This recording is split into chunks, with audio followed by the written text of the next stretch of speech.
PiratesLife.com to see where they'll be next. The busiest travel days of the year will soon be here. What better way to arrive at Grandma's house, or any house, than in a beautiful new vehicle?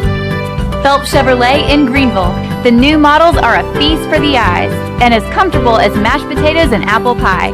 And comfortable is the way you feel each and every time you visit our dealership. Come in and get you one. Phelps Chevrolet in Greenville. Come in and see our holiday savings. You'll drive home satisfied. Do you suffer from allergies, asthma, or any other sinus problems? Perhaps professional cleaning of your air ducts could help. Family owned and operated in Winterville for over 22 years, Carolina Quality Air was the first certified duct cleaning company in Eastern North Carolina. From residential to commercial, they can handle any size job, big or small, including our studios here at Pirate Radio. Carolina Quality Air uses a sanitizer that kills mold in your ductwork and over 100 viruses, including the coronavirus. Visit them online at carolinaqualityair.com. This is Pirate Radio, WGHB Farmville, 1250 and 92.7 FM Greenville, WDLX Washington, 930 and 104.1 FM Washington. The following is an exclusive presentation of Pirate Radio, the voice of the pirate nation. Welcome to Pirate Radio Live. You can paint this with purple. Now live from the Pirate Radio studios in the heart of the Pirate Nation, here is your host, Clip Brock. Hello and welcome in to a Thursday edition of Pirate Radio Live. Clip Brock here with you inside the Pirate Radio studios. And coming to you today on Pirate Radio 92.7 FM in Greenville, 104.1 in Washington. We're on 1250, 930. Online, pr927fm.com. And you can watch the show on Facebook Live or on YouTube. We got a lot of great stuff on our YouTube page right now. And we'll have more on that YouTube page because we are covering a press conference regarding the extension of head football coach Mike Houston, as he will remain the head coach of the Pirates. Contract keeps him here in writing through 2026. And we will have a lot of details on that throughout today's program. We will talk some Pirate football coming up later on this hour with Kevin Monroe, color analyst on the Pirates Learfield Sports Network. He will join us at around 3:25. At some point, we'll try to do it in hour number one.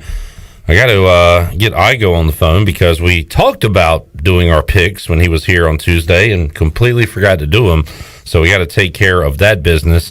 We'll talk to Igoe for a few minutes and get his thoughts on this contract extension later on in hour number one. Hour two, we'll talk some ECU basketball and focus on their opponent, the Gardner-Webb Running Bulldogs. We'll give you a scouting report on them. We'll talk to their head coach, who knows quite a bit about Greenville and ECU basketball. Tim Kraft, former Pirate assistant, was here when the Pirates went on that CIT championship run. He worked under Jeff Lebo. He has been the head coach at Gardner-Webb for a while now, and he got his Running Bulldogs to the NCAA tournament a couple of years ago. And for the first time ever in school history, they're trying to make it back there, and they're trying to beat the Pirates on Saturday. So we'll set that one up for you. Coming up at around 4 o'clock, we'll talk to the head coach of the Running Bulldogs, Gardner-Webb. Jeff Nadu joins us at around 4:25 as we will look at all the championship games in college football going on, also college basketball. ACC Big Ten Challenge comes to an end with the Big Ten winning again. And some wild ones last night. NC State and Nebraska went to 4 overtimes. That was crazy. North Carolina pounding Michigan in Chapel Hill.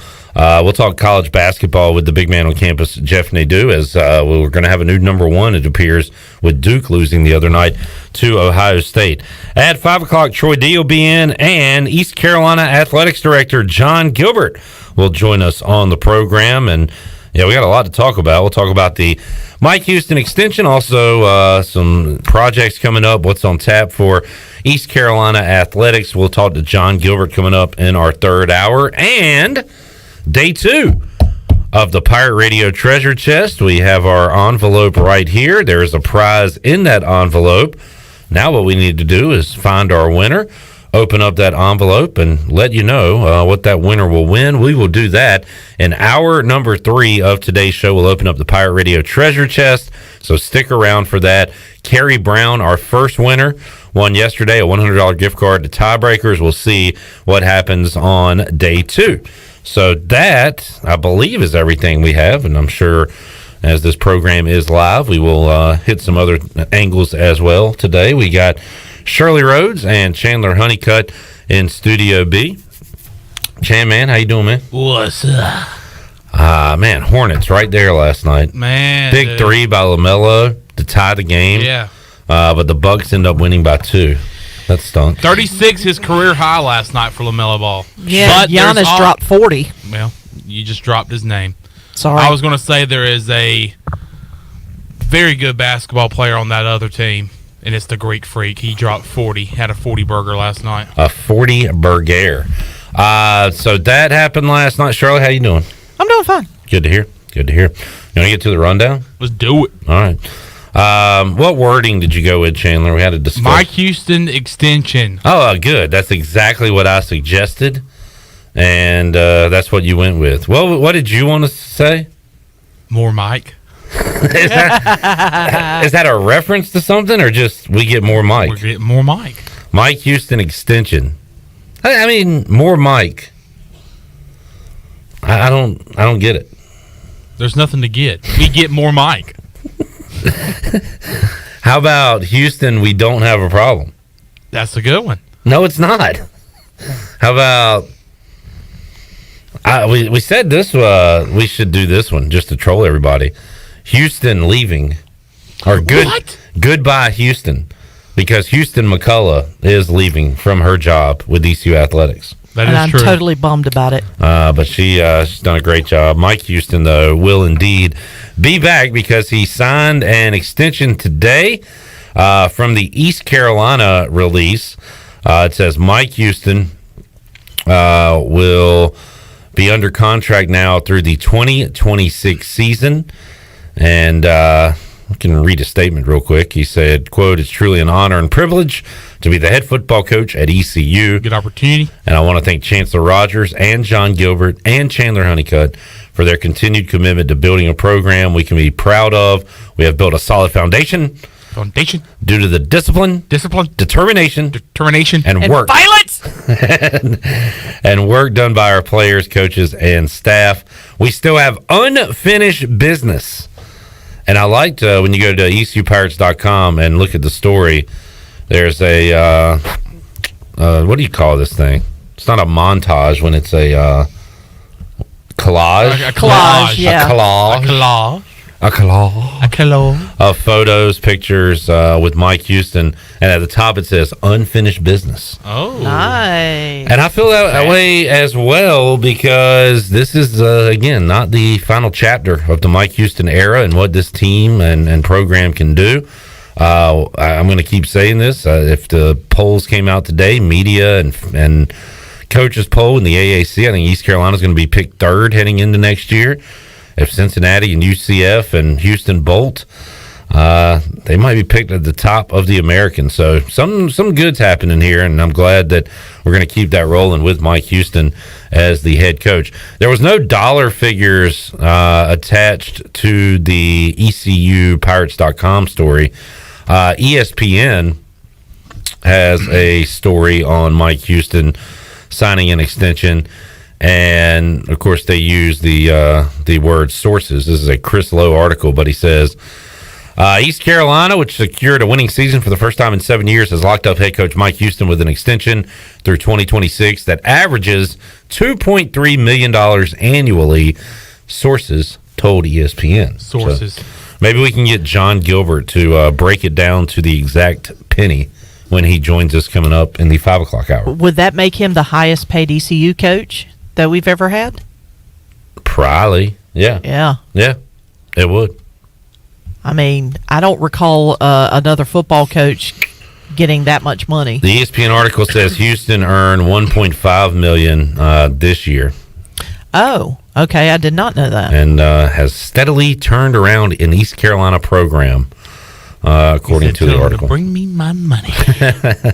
So no, that's a good thing. I mean, I was never really super concerned that he would be leaving this coaching carousel cycle, but the thought of it was troubling because, man, we talked about it with Bryce Williams yesterday, and he said you don't want to start from scratch again, from ground zero. And when a coach leaves, we're going to have transfers out anyway because that's the nature of the beast in 2021 in college athletics, college football. But when a coach leaves, players leave, commitments leave, and it's just it's a mess. So stability is a very good thing. Stability. And you got to have good stability. And you're going to have that with the coaching, hopefully the coaching staff. We said that last offseason, and we did have some change, but maybe it was change for the better. But hopefully stability with the staff and stability with this roster. You know, Holton Ahlers has a decision to make on whether or not he wants to pursue other options or stay at East Carolina for another year. So you've got that. You've got other players who are in the same boat that could potentially go elsewhere or come back. And once again, maybe that unfinished business mantra, maybe that's the motto of this team moving into 2022. Stability. Hey, look, hashtag, hey, this is what the Pirate Nation wanted, and they got what they wanted today. And it's just great to see that he's not going anywhere. I'm like you, Clip. I really never was worried about him leaving. I know he knew in his mind that he still has a lot to finish here, and like the post says on ECU Football's Twitter page, that there is unfinished business left, to accomplish here at East Carolina, and that's certainly, competing for a conference championship, something that he mentioned day one when he got the job here at East Carolina. So, and one of the goals was going back to a bowl game. And, December 27th, we will be in the Military Bowl against the ACC school. So, he's accomplishing things, but there's also plenty more to accomplish. And he's, he said on his coach's show earlier this week and said, that they were talking and he wants to be here. And it's, a lot of people probably thinking, well, that's what everybody says. They love it here. The family loves it here. But I actually think Mike Houston really loves it here in Greenville. His family loves it. Amanda loves it. And so really glad to have Mike Houston stay aboard here in Greenville and try to get us to the heights that we haven't seen in quite some time. No, yeah, totally with you. And some questions, comments in the Facebook Live chat. Robert says, do you know what that contract extension means? Nothing. I don't know if he's referring to my nothing burger earlier this week. Really, all it means is that he's going to be the coach for East Carolina in 2022 because it's year to year. And if he has a banner year and somebody comes along with a lot more money, they can snatch him up. If he wants to be here forever, then he can say no and coach here forever. But right now, we talked about it Monday with Ellerby. Everything just feels so year to year. How'd you do this past season? And do you have things in place for the next season? And coaches are going to recruit, and they're going to plan for the future. But as a viewer, a spectator to all this, it feels very year to year right now in college athletics. It's turned into pro sports with all the roster turnover and coaching turnover. Jonathan says, where does his salary rank with other AAC coaches? I'm finding that difficult to find, although maybe Igoe knows more about this. So this is from UnderdogDynasty.com. This is from an article in February of this year, so a long time ago, but in 2021. I can read off some of these. According to this, Cincinnati paid Luke Fickell $3.4 million annually with a salary pool of $3.85. Mike Houston in this one, in the ESPN article we just talked about, said he got $1.5. This says Mike Houston $1.468 million, and the salary pool unknown, according to this article. So he's about $2 million, according to this, behind Luke Fickell. Dana Holgerson $4 million. Ryan Silverfield $1.8 million at Memphis. Ken Niumatalolo over $2 million. Sonny Dykes set him at $1.3 million for SMU. Temple, Rod Carey, $2 million. He's gone. Willie Fritz, $1.6 million at Tulane.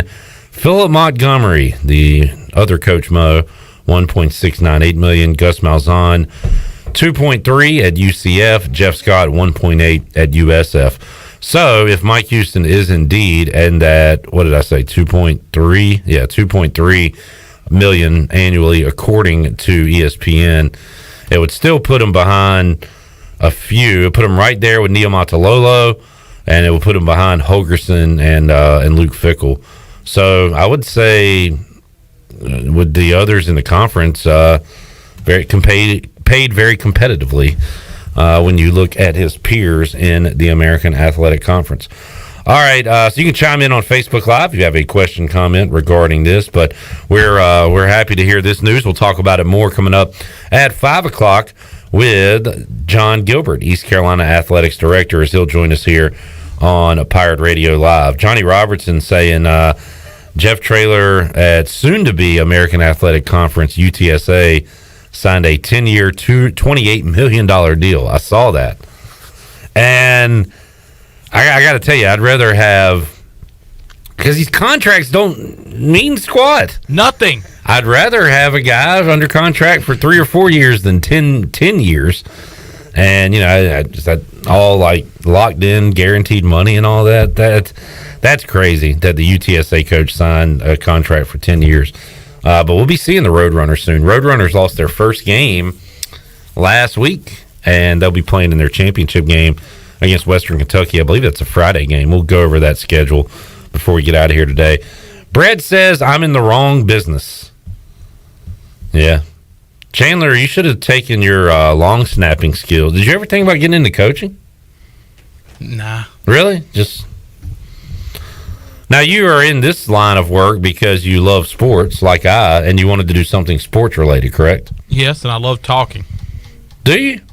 Yeah. Have you not noticed that? You're a talker. Yeah. You're a chatterbox. Chatty Cathy. I mean, there's days where I'm not.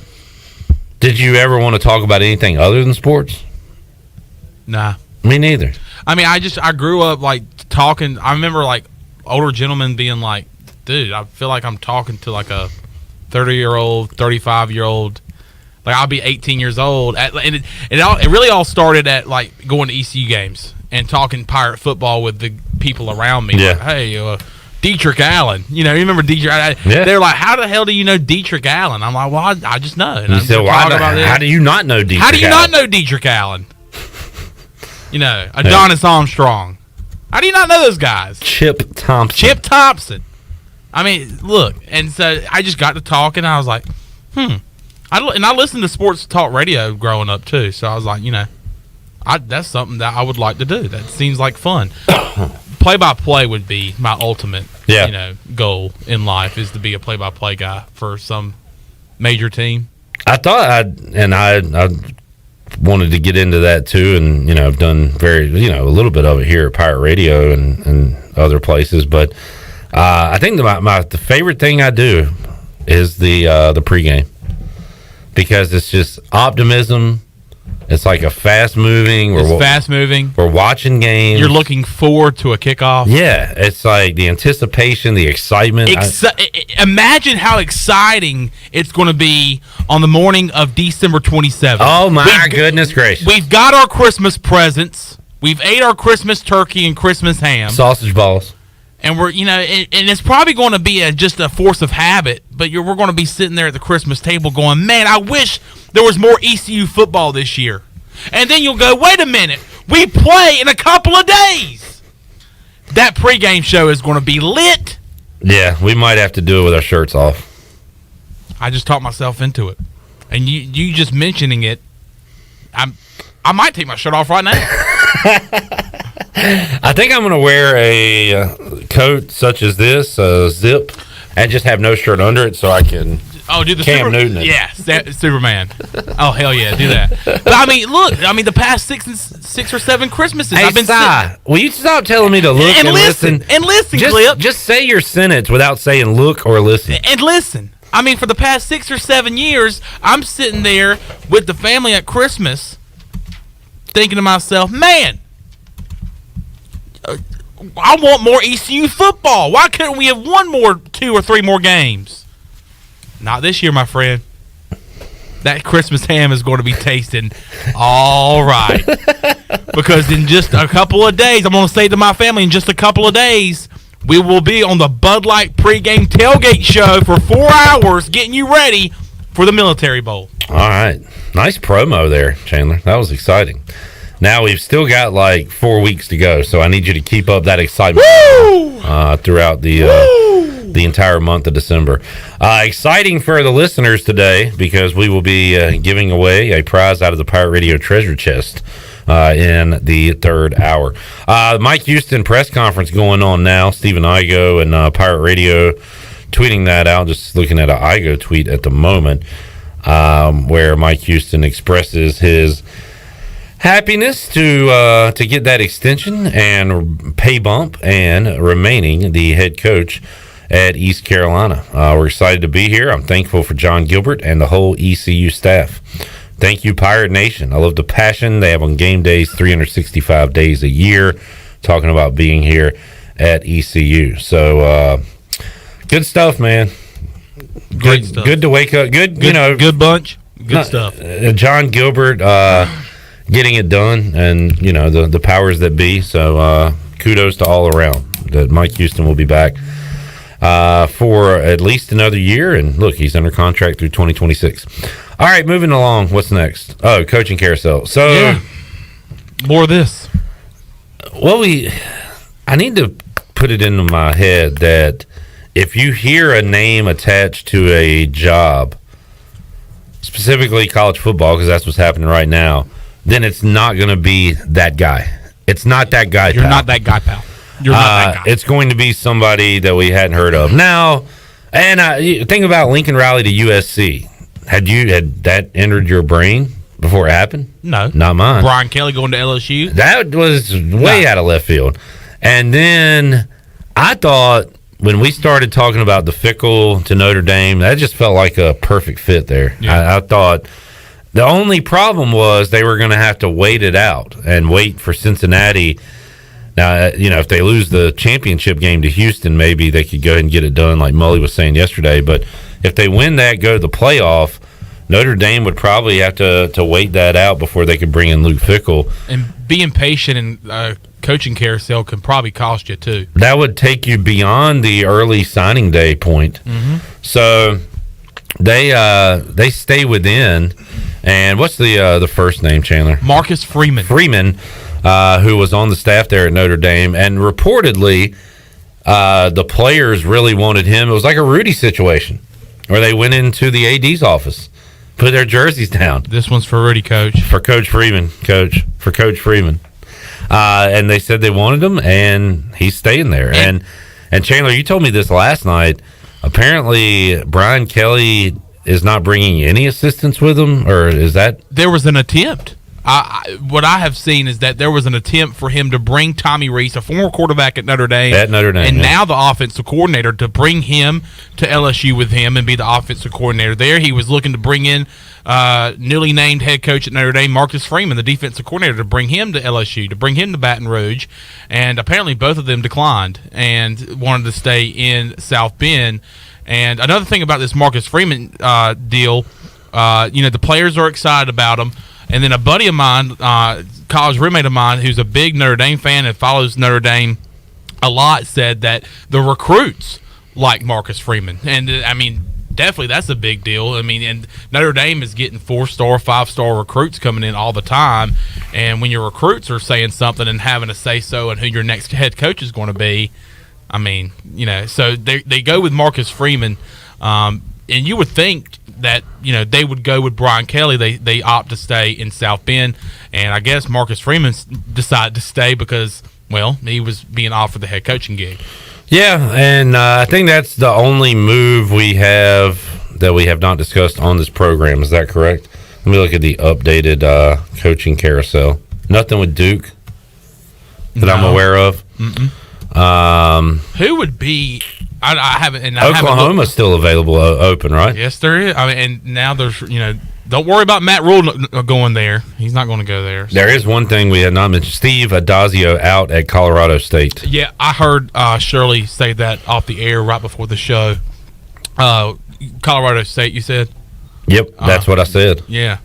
Did you know he was ejected in his last game coaching there?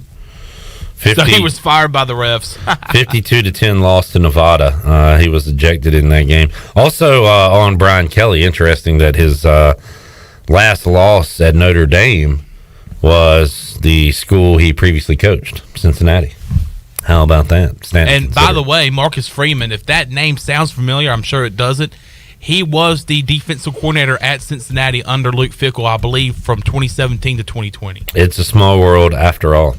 All right, Thursday night football, Cowboys, Saints. Important one for Dallas tonight to get back on track. And maybe they're playing the team they need to get back on track because the Saints have made a quarterback move. Speaking of contracts, this guy gets one every year. Taysom Hill will be the quarterback tonight for the Saints. So they're going to go with some gadgetry, and we'll see how, I don't know, traditional their offense looks and how funky it looks with him at the helm.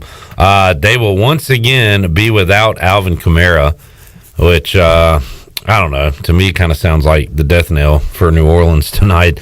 They're going to have to get real creative and have some hero ball on the offensive side if they want to keep up and beat the Cowboys. Now, the Cowboys have been going through their own struggles, and I don't know, what's their injury report heading into tonight? CeeDee Lamb, Amari Cooper. Cooper should be back, right? I would think so. Cooper expected to play against Nolans, and that was from an article yesterday. So he is listed as questionable. So let's see. CeeDee Lamb will be returning as well. The Cowboys will be without Cedric Wilson, but they should be getting back Lamb and Cooper tonight. So Dallas, that line has moved up to like 6.5. So the Cowboys, pretty sizable favorites tonight on the road for Thursday night football. We'll have that for you right here on Pirate Radio. And by the way, folks, Major League Baseball is no longer a thing. They locked out. There's a lockout. Shirley, earlier today. And yeah, all of the best news of the day for a Red Sox fan. What happened? We got Jackie Bradley Jr. back. Yeah, but you traded Hunter Renfroe. Yeah. A good receiver. No, wrong Hunter Renfroe, Chandler. So I heard this earlier today on one of the CBS sports breaks that they do. That CBS Sports Radio. And I was half listening, and I thought I heard the dude say MLB.com has scrubbed like all the photos and any mention of current baseball players. And I was like, that can't be right. What are you talking about? So I go to MLB.com. It kind of looks like a page from like 1997 when I first started, having the internet. Here are the top stories. A letter to baseball fans. It's a letter from MLB Commissioner Rob Manfred addressing the work stoppage, the first work stoppage in 26 years. So bullet point number 1, a letter to baseball fans. Bullet point number 2, baseball enters first work stoppage in 26 years. Bullet point number 3, these are like where you put the headlines. Frequently asked questions on the CBA negotiations. Bullet point number 4, a note about our website content. And number 5, more CBA updates and information. And then there's some other headlines towards the bottom, and it's about like Ichiro, Hall of Fame, storylines to watch with the upcoming Hall of Fame. So there is legit nothing about the current day Major League Baseball. And if you like look at stats and rosters, there are no pictures of the players. It is the generic avatar, like grayed out. Yeah, the grayed out. Yeah. So, like when I'm searching for like baseball, like former ECU players, and they don't have a current picture, it's just grayed out. These are the end times. Major League Baseball does not exist anymore. That's just bizarre. I told you that Max Scherzer's story didn't matter because Max Scherzer is no longer a person. Major League Baseball? What's He's that? just a little gray icon. Chandler, do you not remember? Wait, they didn't give you a shot? Wait, what? There was a MLB representative came in here earlier and gave me a shot, and I think it wiped out all my memories.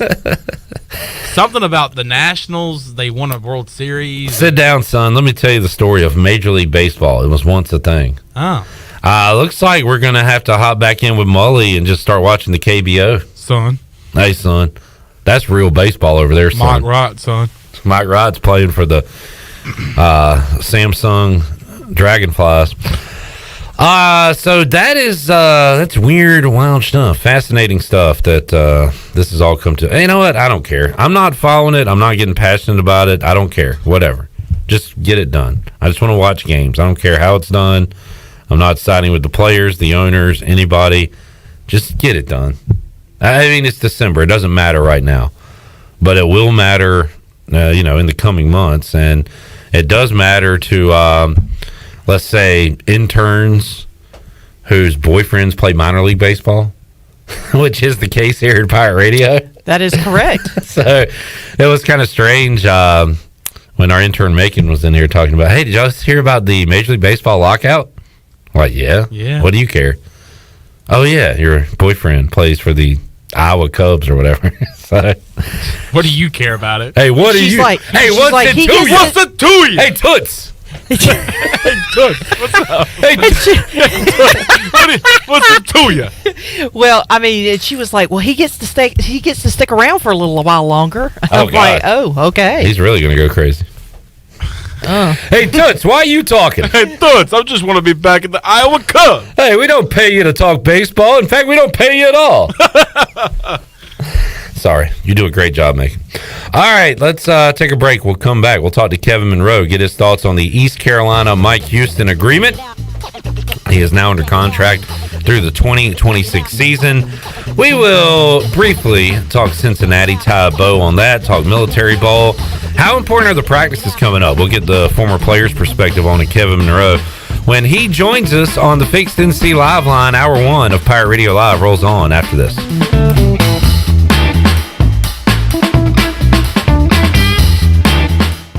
Emporium presents a very beer Christmas. 'Tis the season to be drinking. Fa la la la la la la la la. Give the gift of beer this holiday season. Emporium is offering a special 12 Beers of Christmas box. 12 Beers of Christmas is a specialty curated 12-pack of beers from different breweries. The 12 Beers of Christmas will have many styles and lots are limited release. One beer for each day up to Christmas. Stop by Emporium today on Dickinson Avenue and also on Facebook and Instagram.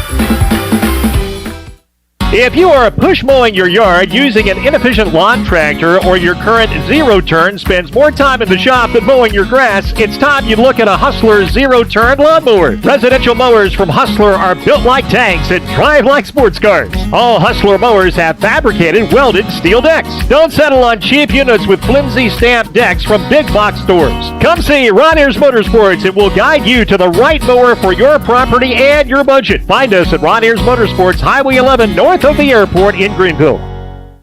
In studio with Jessica from Fresh Vibes. What's new? We have been keeping Pirate Nation in Eastern North Carolina healthy for over 5 years now, offering fresh juices, healthy smoothies, salads, soups, sandwiches, acai parfaits, and the best part, we source organic and local. So if you're looking to get healthy, stay healthy, or jumpstart your health journey, come see us at one of our 2 locations, on Charles Boulevard near McAllister's Deli or across from Physicians East on Arlington Boulevard, or order online at localfreshvibes.com. Fresh Vibes, where local meets fresh. BMS Builders is your premier custom builder in Eastern North Carolina. With Blackwood and Mills Creek in Greenville, Dalton's Cove in Farmville, and Belmar and Ayden, these are just a few of the developments featuring BMS Builders homes. They can build the home of your dreams. Just ask Dr. Dennis Ross in Greenville or East Carolina football coach Mike Houston. They built their homes, and they can build yours as well. BMS Builders. Give them a call at 916-1578 for BMS Builders.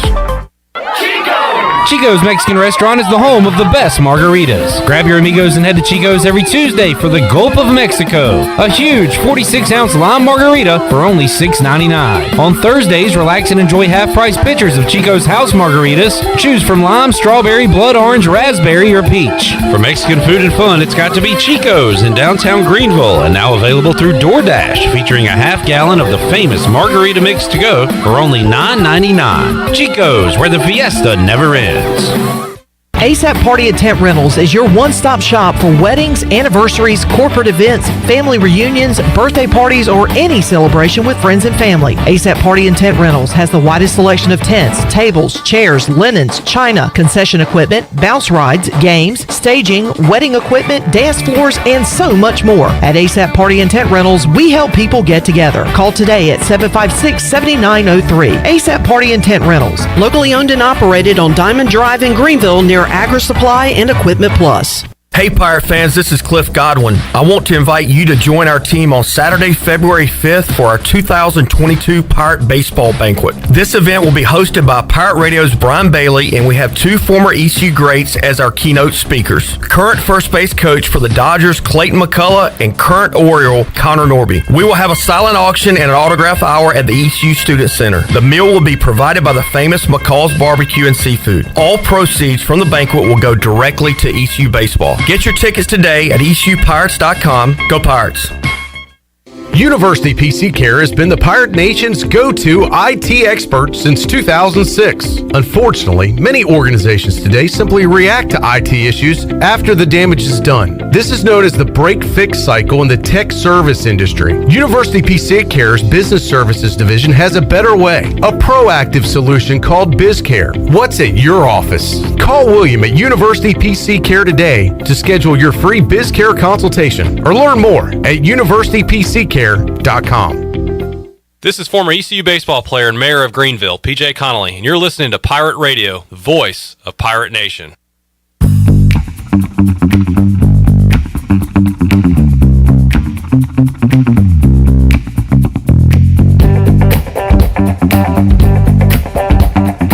You're listening to Hour 1 of Pirate Radio Live. This hour is brought to you by University PC Care, your local tech support experts for all your personal and business needs. Visit universitypccare.com to learn more today.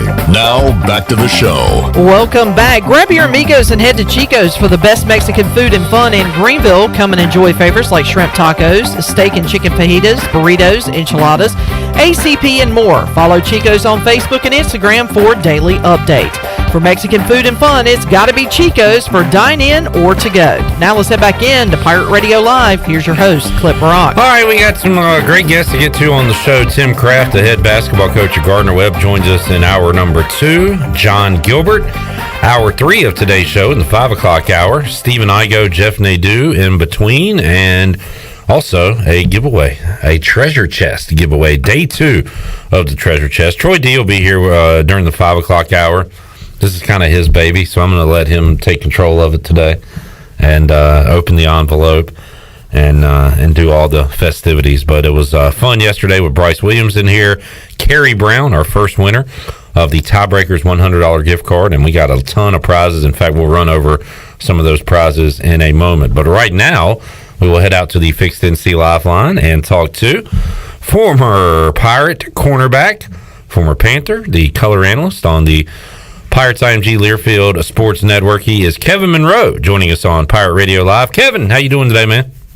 Clip, I'm doing very well. Hope you are. Yes, sir. And Kevin, East Carolina, I guess, remains unscathed in this coaching carousel cycle that has been a wild one in 2021, because it was announced today that Mike Houston and East Carolina had agreed on a contract extension, keeping him under contract now through 2026. No dollar details in the ECU release. ESPN has an article that says sources say that it's going to average $2.3 million annually for Mike Houston. So his name was out there, and again, Kevin, you don't know what's fact, fiction, what's rumor, what's actually happening, but we heard it with Virginia Tech and still Duke with an opening, and his name was attached to those schools, perhaps as a potential replacement for those coaches. But Mike Houston will remain the Pirate head coach. Kevin, what do you think about that? Yeah, I like it. Obviously, we have a winning season for the first time in 6 years. Even though I heard his name come up among several open jobs, and Virginia Tech was one of them, I had a feeling that he wasn't going anywhere, and the reason is because his job here just isn't done, right? As a coach with a good reputation, you never want to go somewhere and leave before that program is turned around. Now, is the ship headed in the right direction? Absolutely, but having one winning season out of the last 6 certainly doesn't make a program turned around, and so I think he wants to establish, some consistency here. I'm not saying he won't ever leave. He might go for a huge job somewhere, and if that happened, we'd have to accept that. But in terms of right now, I just thought it was too soon, so I'm glad to see him make that commitment.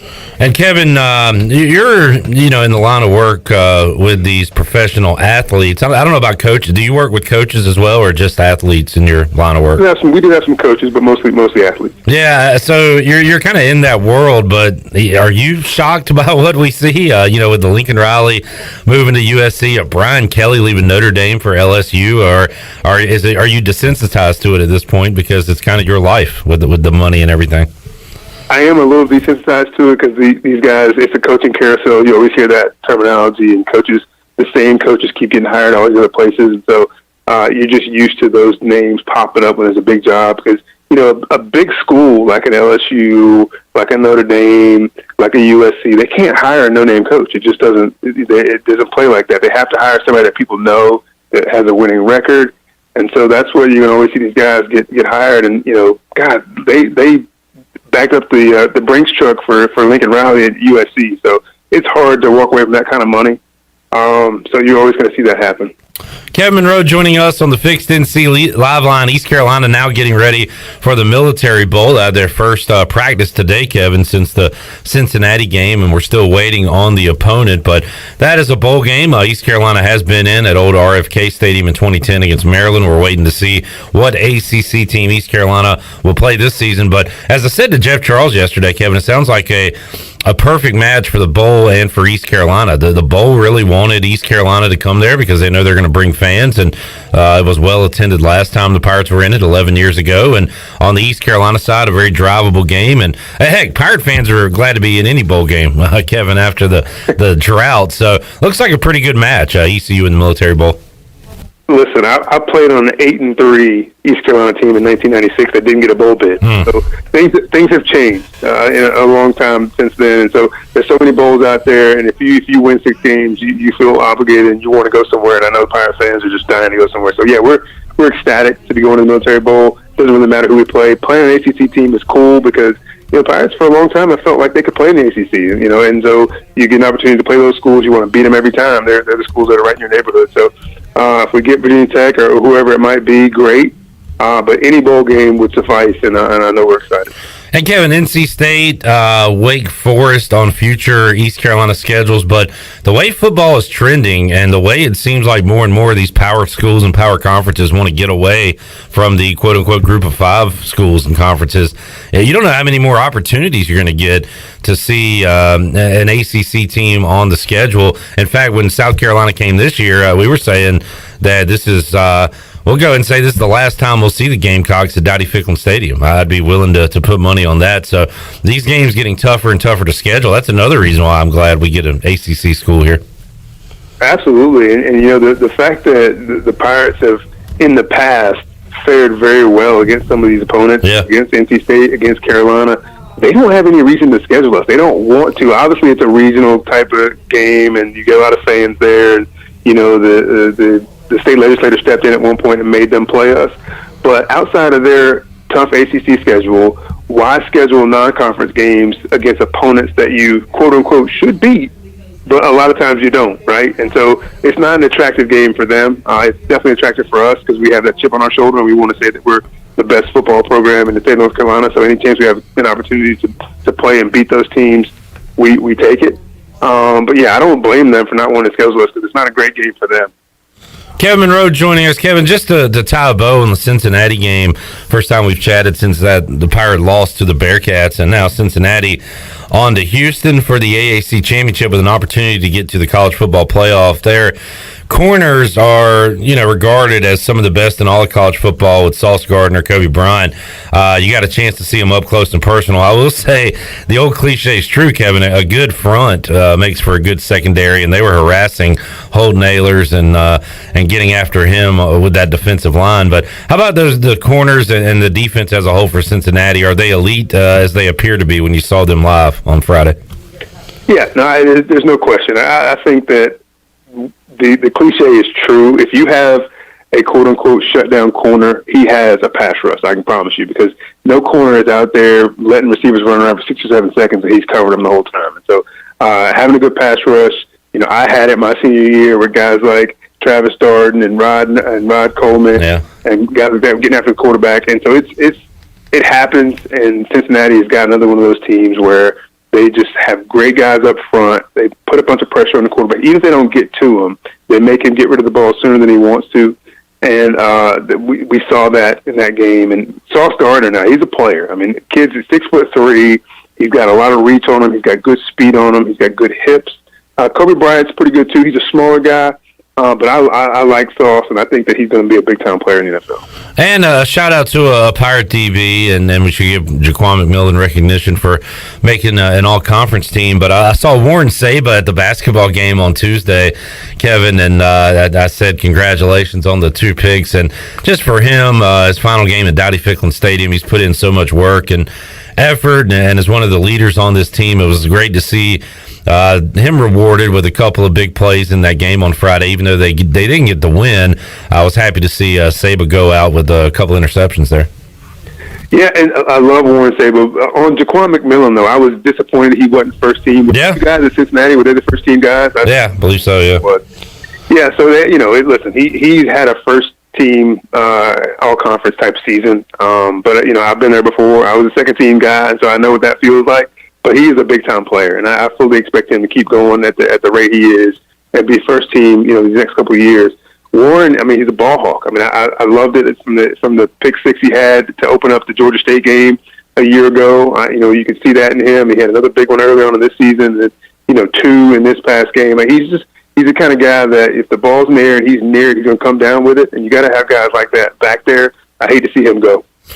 Talking to Kevin Monroe on the Fixed NC Lifeline. East Carolina headed to the Military Bowl, and they'll have their head coach with them, Mike Houston. So that is a good thing. And now, Kevin, we talked about this, but getting these practices, this is new for all these guys, having these extra practices, and it's a long wait until the 27th when that bowl game kicks off in Annapolis, Maryland. So, from your perspective, Kevin, how crucial is this next 3 to 4 weeks for East Carolina to be able to be together, practice, get some work in for the young guys rather than just, going to school and being away from the team like they have been the past 6-7 years?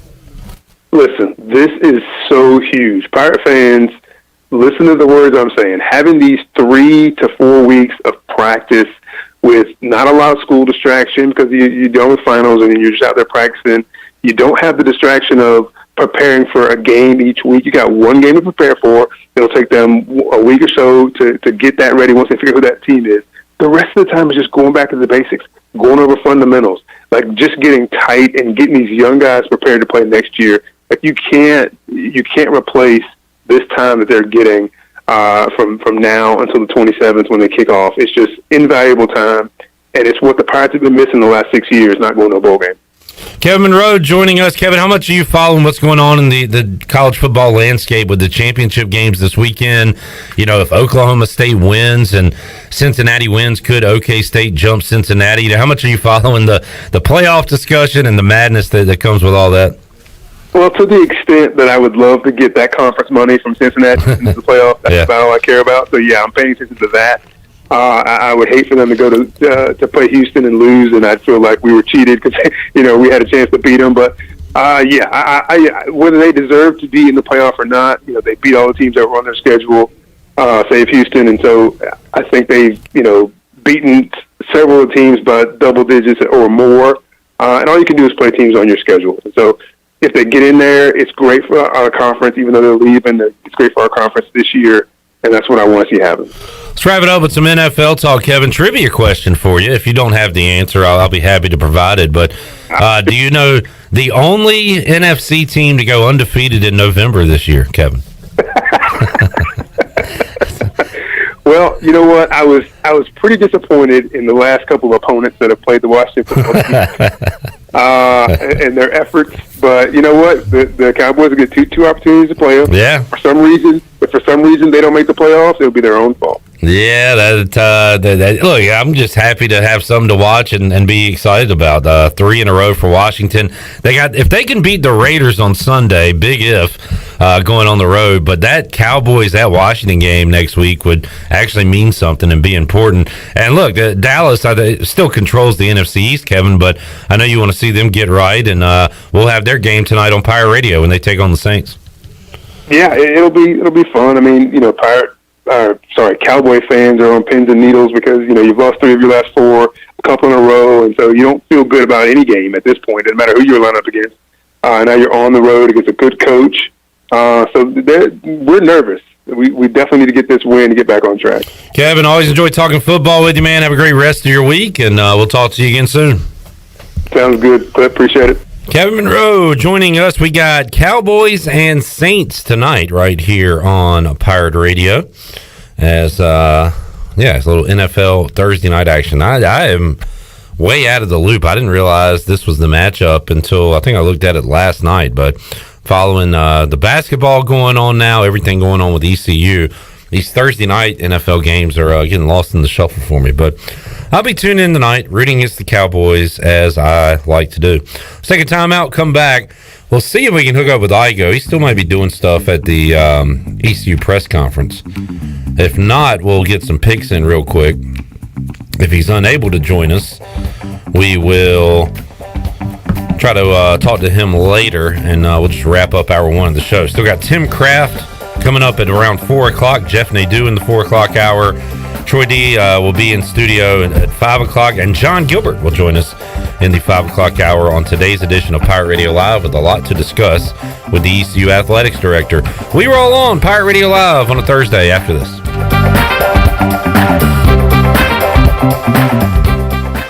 There's no better time to drive away with a quality pre-owned car, truck, or SUV from Greenville Auto World. Greenville Auto World is your authorized rough country dealer. We specialize in lift and leveling kits along with custom wheel packages. Whether you're looking for ground clearance or enhancing the appearance of your vehicle, trust our team for your off-road experience. Greenville Auto World, 3840 South Charles Boulevard across from Hardee's at Bell's Fork, or online at greenvilleautowworld.net. Hey folks, Uptown Brewing Company is proud to be your friendly neighborhood brewery. We have an incredible lineup of year-round and seasonal brews available in our tap room, and we're also the home of Billy Beer. The tap room features weekly beer and wine specials, events, and live music on the weekends. Need to book a holiday party? We're happy to accommodate. Our staff goes above and beyond to make you feel welcome and keep your glass full. Come see us at Uptown Brewing Company, 418 Evans Street, Uptown Greenville.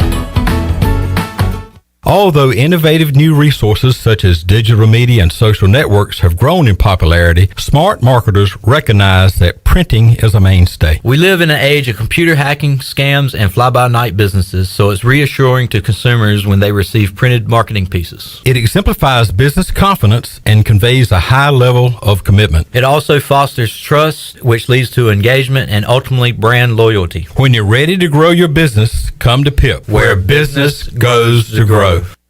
North Carolina State Parks is proud to announce that they have partnered with the Hometown Strong program. Our visitor centers are now equipped with public Wi-Fi to help kids with school. Remote learning has become a critical public health measure in maintaining social distance and continuing to educate our young people. Take advantage of Wi-Fi and a hike at Goose Creek State Park or a day trip to the beach and access remote learning at Fort Macon State Park. For more information, visit hometownstrong.nc.gov. Do you suffer from allergies, asthma, or any other sinus problems? Perhaps professional cleaning of your air ducts could help. Family owned and operated in Winterville for over 22 years, Carolina Quality Air was the first certified duct cleaning company in Eastern North Carolina. From residential to commercial, they can handle any size job, big or small, including our studios here at Pirate Radio. Carolina Quality Air uses a sanitizer that kills mold in your ductwork and over 100 viruses, including the coronavirus. Visit them online at carolinaqualityair.com. The whole family's home. It's almost time to eat again, but you don't feel like cooking again. So close the microwave, put away that box of instant whatever, drop your spatula, pick up the phone, and get a big bow box delivered with 8 pieces of legendary fried chicken, fluffy buttermilk biscuits, fixins, and tea. Because no one ever said a home-cooked meal has to be cooked at home. Just tap your favorite delivery app for a big bow box at your front door. It's bow time. Hi, this is Jeff Charles for my friends at Ed Watkins Marine. I've known Ed personally for years, covering his winning performances on the football field and on NASCAR's pit road. Now Ed is winning on the water, and you get to win too. You win with awesome prices on boats from Ed Watkins Marine, and of course, great service after the sale. If you're looking for a new boat, contact Ed Watkins Marine today. They will deliver anywhere. Find them online at edwatkinsmarine.com and tell them the voice sent you. At Jimmy John's, we don't make sandwiches. We make the sandwich of sandwiches. We use fresh veggies because we don't hate salads. We just feel bad for them. We make our sandwiches exactly how you want because you're the one who's eating it. And we bake bread all day, every day because stale bread isn't bread.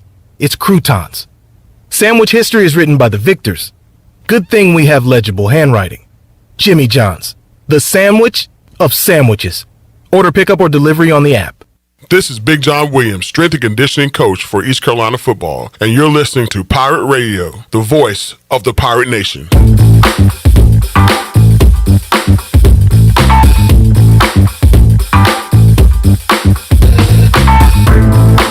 You're listening to Hour 1 of Pirate Radio Live. This hour is brought to you by University PC Care, your local tech support experts for all your personal and business needs. Visit universitypccare.com to learn more today. Now, back to the show. Welcome back. University PC Care has been Pirate Nation's go-to IT expert since 2006. They are the local tech support experts for any of your business needs. Let University PC Care take care of it so you can take care of business. Visit universitypccare.com to learn more today. Now let's head back in to Pirate Radio Live. Here is your host, Clip Brock. All right, I've just been handed the employment agreement between head football coach Mike Houston and East Carolina University. That looks like a book. And I will read the entire thing starting right now. County of Pitt, State of North Carolina. Well, maybe we'll get back to this a little later on. Well, that was an interesting opening line. This is something else. How many chapters does that book have? I mean, really, do we need all this stuff? I guess so. Anyway, Stephen Igoe joins us on the Fixed NC Live line. We don't have a bunch of time to waste and dilly-dally. Stephen, didn't know we didn't know when this would happen, but it happened today, and so we do have a little news as we bring you on the show to make some picks. So I don't know, any overall thoughts? You were kind of on top of this with talking to Jon Gilbert earlier in the week on the Hoist the Colors podcast. You knew it was in the works and became finalized today. Mike Houston signing an extension through 2026. Yeah, no real big surprises coming out of the press conference or anything, but I thought just a good step in the right direction for the program and, a well-deserved reward. People can point to the fact, hey, Mike Houston's only 13 or 14 and 19, whatever it is. He's got a losing record at ECU, but you have to realize what he stepped into. You have to realize the trajectory of the program. He's still playing with a very young roster. The competitive nature in which they've played, and yeah, they could have won more games. They could have lost more games. The reality is, 7-5 is probably about a pretty accurate record for what this team was. They've made progress in the conference. They've made progress in the classroom, off the field, everywhere. And so 2 years left on his deal. It made sense to extend him. You're paying him the least amount of money among all head coaches in the American. You're paying his staff the least amount of money among all staffs in the American. If you want to compete for championships, you have to make a commitment to compete for, to pay at somewhat more of a championship level. Now, you're not going to go overnight paying at the bottom to the top, but this at least gets ECU in the middle. It gets them to a more respectable level in terms of funding. So even if Coach Houston does move on, you can make a better hire down the road. So I just think it was time to do it. Coach Houston deserved it. And I think it's wise to invest and pay it forward, because I think the program is only going to continue to trend upward as long as he's here. Stephen Igoe joining us. Real quick, Igoe, I just flipped to a random page on this giant sheet that Glenn just handed me back from the press conference. If Mike Houston coaches East Carolina to a college football playoff national championship and wins that game, he will receive $500,000. And I guess that's plus the $250 for participating in the semifinal game and the so that would put him at $1 million if the Pirates can win the national championship next year. Yeah, I think that was his his original deal as well.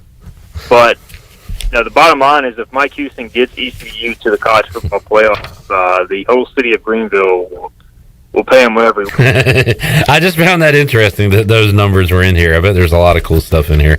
All right, Stephen, let's make some picks real quick. We forgot to do this on Tuesday. I had it ready to go and completely forgot. My bad. Cincinnati. I got a pick for you to make first. Oh, go ahead. Not to give any free advertising away, but Zaxby's or Chick-fil-A? I'm on the way home for the press conference. I need some help.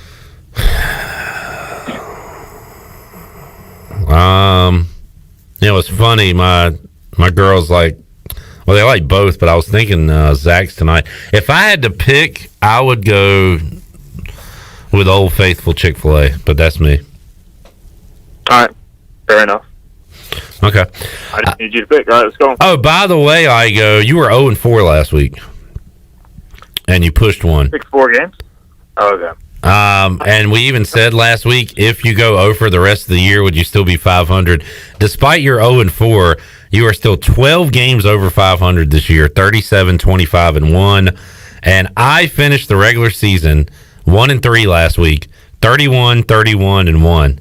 500 right on the dot. So there you go. Cincinnati at home, 10.5 point favorite. I'm just going to go by the lines we had 2 days ago. I'm going to say Cincinnati was sleepwalking a bit through the second half of the season, turned it on against SMU.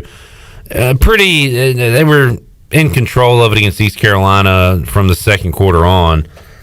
But so good for them on that. I'm going to say they got a lot of pressure here. I think Houston's good. I'm going to take Houston plus 10.5 here against Cincinnati. Steven.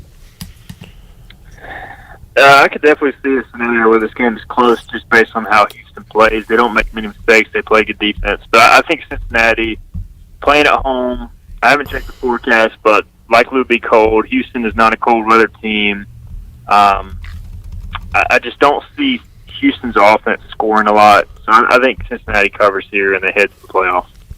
All right. Georgia, 6.5. Alabama. This is kind of just a principal pick. If you can get Alabama plus that many points, you take it. And I'm trying to talk myself into saying Georgia is not completely head and shoulders above everybody, even though they probably are. I'm going to take Alabama plus the points here, Steve. Yeah, I'm with you. I think Georgia's the much better, more complete team, but I just feel like you can't go against Alabama as an underdog. It's just, especially as a 6.5 point underdog. So I'm going to try not to overthink this one. I'm just going to go Bama. All right, I'm looking down the rest of the list. I'm going all underdogs this week. I'll go ahead and tell you. I'm going to go Baylor plus 5.5 against Oklahoma State. Where's that game played? Could be Jerry World. Let's see. Big 12 championship game. Steven, this game is played at AT&T. Wait a minute. AT&T, wait a minute. It says 2020. I need to know 2021. AT&T Stadium in Arlington, Jerry World. 11 a.m. local time kickoff, Steven. I'm going Baylor. I just don't think Oklahoma State's that good, and they're coming off an emotional win. Baylor didn't play that well versus Texas Tech, so I like Baylor. Okay. Michigan minus 10.5 against Iowa. I don't know. I mean, Michigan's been blowing teams out, but that's probably the move here. But I'm going to take Iowa. That's a lot of points. Iowa kind of sucks, so I'm going to go Michigan. Okay. And Pittsburgh is a 3-point favorite against Wake Forest. I like the Deacons all year, and I'm going to ride with them one more time. Let's go with Wake Forest +3. We always say we want to see different teams in these championship games, but I'm going to think I will have a desire to watch Pitt Wake Forest in the ACC championship. Wake just doesn't have a defense, so I'm going Pitt. They're the more complete team. But I hate this game. All right, not a fan of the ACC title game. Those are the picks. Stephen, thank you for joining us, and we'll talk to you. Oh, congratulations on your first ever sports trivia at AJ's win last night. Yeah, it was a long time coming. We just needed a 4-month break to really recharge, re-energize our focus. We game planned for that game 4 straight months. Kind of like a bowl game. You had a lot of lead up to it. Exactly. Yeah. We knew the college football questions were coming. We got the NASCAR question right, so it was just our night. It was your night. Celebrate. Thanks, Steven. Have a good one, man. All right, guys. Stephen Igoe, Hoist the Colors, joining us with some picks to wrap up hour 1 of Pirate Radio Live. Let's take a timeout. We'll come back. Tim Kraft joins us on the other side, the head basketball coach of the Gardner-Webb or Running Bulldogs. They'll be here Saturday to take on the Pirates. We'll hear from former ECU assistant Coach Kraft when we return after this.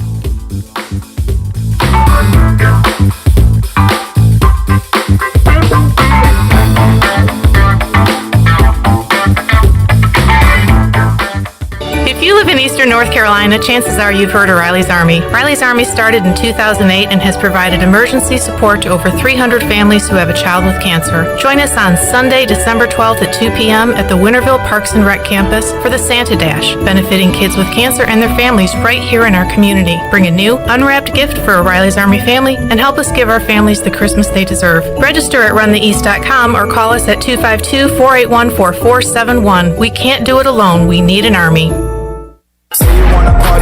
0% alcohol, 0 grams of sugar, full Budweiser flavor. For all the moments you want a beer and need to stay on your game. Budweiser Zero, 0 alcohol, 0 compromise.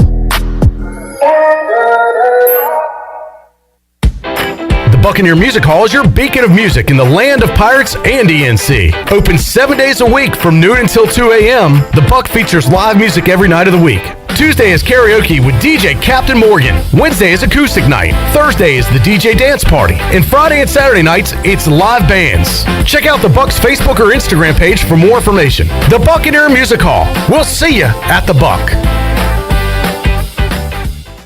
The UPS store in Winterville is now open on Fire Tower Road, across from Marabella Pizza and beside Subway. Trust the UPS store in Winterville with pack and ship guarantee and same-day printing. When it comes to shipping, the UPS store in Winterville has everything you need in one place. The boxes, the packing material, and all the assistance along with on-site notary, passport photos, and business and printing service and freight. The UPS store, now open in Winterville 7 days a week. The UPS store in Winterville is your premier location. Go Pirates! Here today with Dr. Shondell Jones from Kinetic Physical Therapy and Wellness. Dr. Jones, a lot of exciting new things going on. Yes, so you may have seen our new facility, but we also have a private courtyard. There's an outdoor private area where we have artificial turf where it's fenced in, and we're going to be having our sunset yoga classes there. Those classes allow you to develop increased flexibility, more energy, and get better sleep. So come on and check those classes out today. Come by and see us, Kinetic Physical Therapy and Wellness, Arlington Boulevard, or check us out online at kptonline.com. I'm Michael Vaughn with East Coast Grading and Utilities. Many of you know my dad, David Vaughn, and his work in putting in subdivisions all over Pirate Nation. But East Coast Grading and Utilities is not just for those type of big jobs. We're here for the homeowners. Whether it's concrete, driveways, hauling rock, or sand, whatever you need, East Coast Grading and Utilities can get the job done. Call us at 252-531-7494 or check us out on Facebook at East Coast Grading and Utilities. On Saturdays, your team needs you, your sofa needs you, and you need a Jersey Mike's sub. Get it all with free Saturday delivery when you order through the Jersey Mike's app. Jersey Mike's, a sub above. This Saturday, while you watch the game at home, we're watching the grill at Jersey Mike's. Order through the Jersey Mike's app for free delivery on Saturdays, unless you're going to miss hearing this. Jersey Mike's, a sub above. Blue 42! Blue 42! Unlike football, life doesn't take a timeout, and anything can happen at any time. Unfortunately, anything isn't always a good thing. You need auto and life coverage, and agents there for you 24 hours a day, 7 days a week. You need North Carolina Farm Bureau insurance. Timeout, not even in our vocabulary. Pirate fans, call Carlton Venters or Brandon Manning at 756-3007. North Carolina Farm Bureau Mutual Insurance Company. Farm Bureau Insurance of North Carolina, Inc. Southern Farm Bureau Life Insurance Company, Jackson, Mississippi. An independent licensee of the Blue Cross and Blue Shield Association. This is Pirate Radio, WGHB Farmville, W224EI Greenville, WDLX Washington, and W281CH Washington.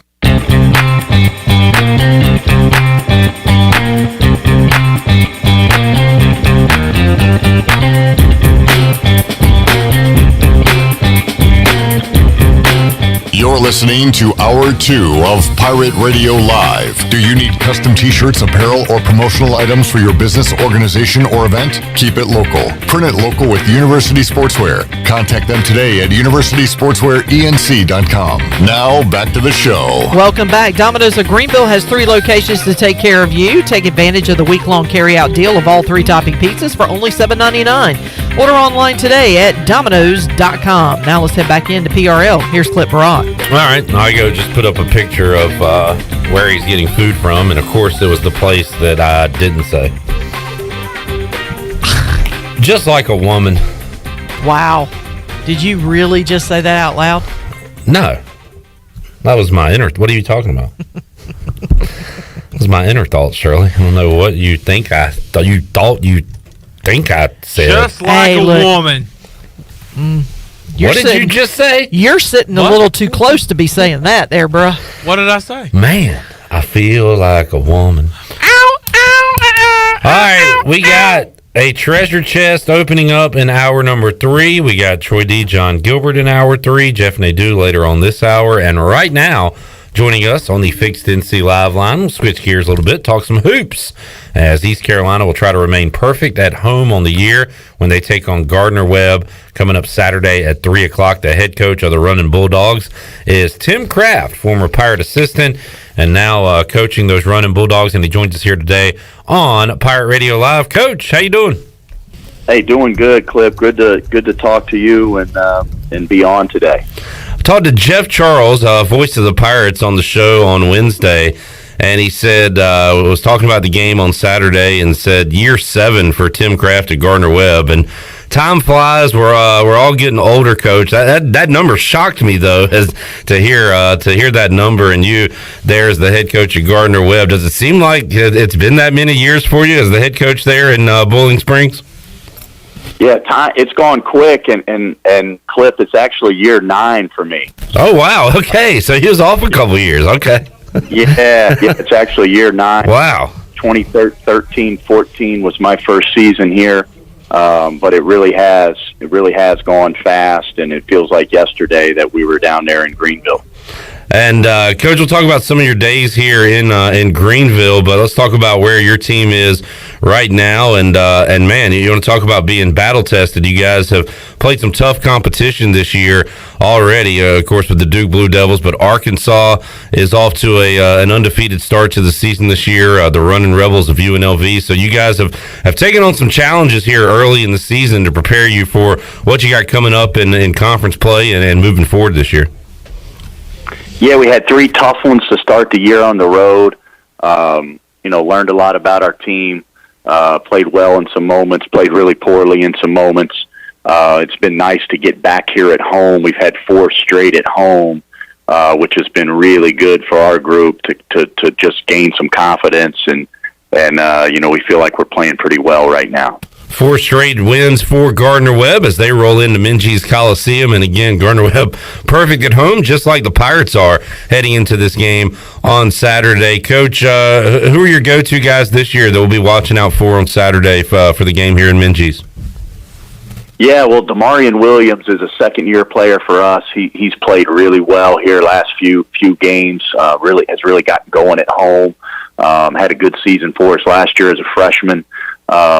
So he's certainly a guy that's played very well. Karim Reed is a post player for us that just has really taken a giant step offensively. in year 3 with us right now. He's played a lot of minutes, over the last 2 years for us, but here this year 3 for us right now, he is really scoring it, and I think he's second in the country or in the top 5 in the country in field goal percentage. So it's been great to see his development. But those 2 guys really playing good. Lance Terry is another guy that's been in our program for 3 years now, and got hurt last season, but he's a guy that can really get it going offensively, and those are three guys right there that we're really counting on. Talking to Tim Kraft, head basketball coach for the Gardner-Webb Running Bulldogs. They'll be in Minji's coming up this Saturday. Coach, when you look at East Carolina, what jumps out to you about this Pirate team? That is an interesting mix of returners, transfers, and also freshmen that are getting some playing time. So we're kind of still trying to figure out what exactly this East Carolina team will look like. But what have you seen from them on film? Yeah, no, I think all of us at this point in the year, Cliff, are trying to figure out our team and figure out who to play and when to play. But I tell you what, I've been really impressed with this Pirate team. Coach Dooley and his staff have done a great job, I think, putting together like as you said, it kind of a mix of a roster of some guys that have been in the program and gotten older that are really playing well, like a Tristan Newton, and then added, some transfers like, Vance Jackson and Brandon Johnson. I've been really impressed with this team. I think they're really balanced offensively. They're top 20 in the country right now in 3-point field goal percentage, but can also get to the paint and score in the paint and score in the post.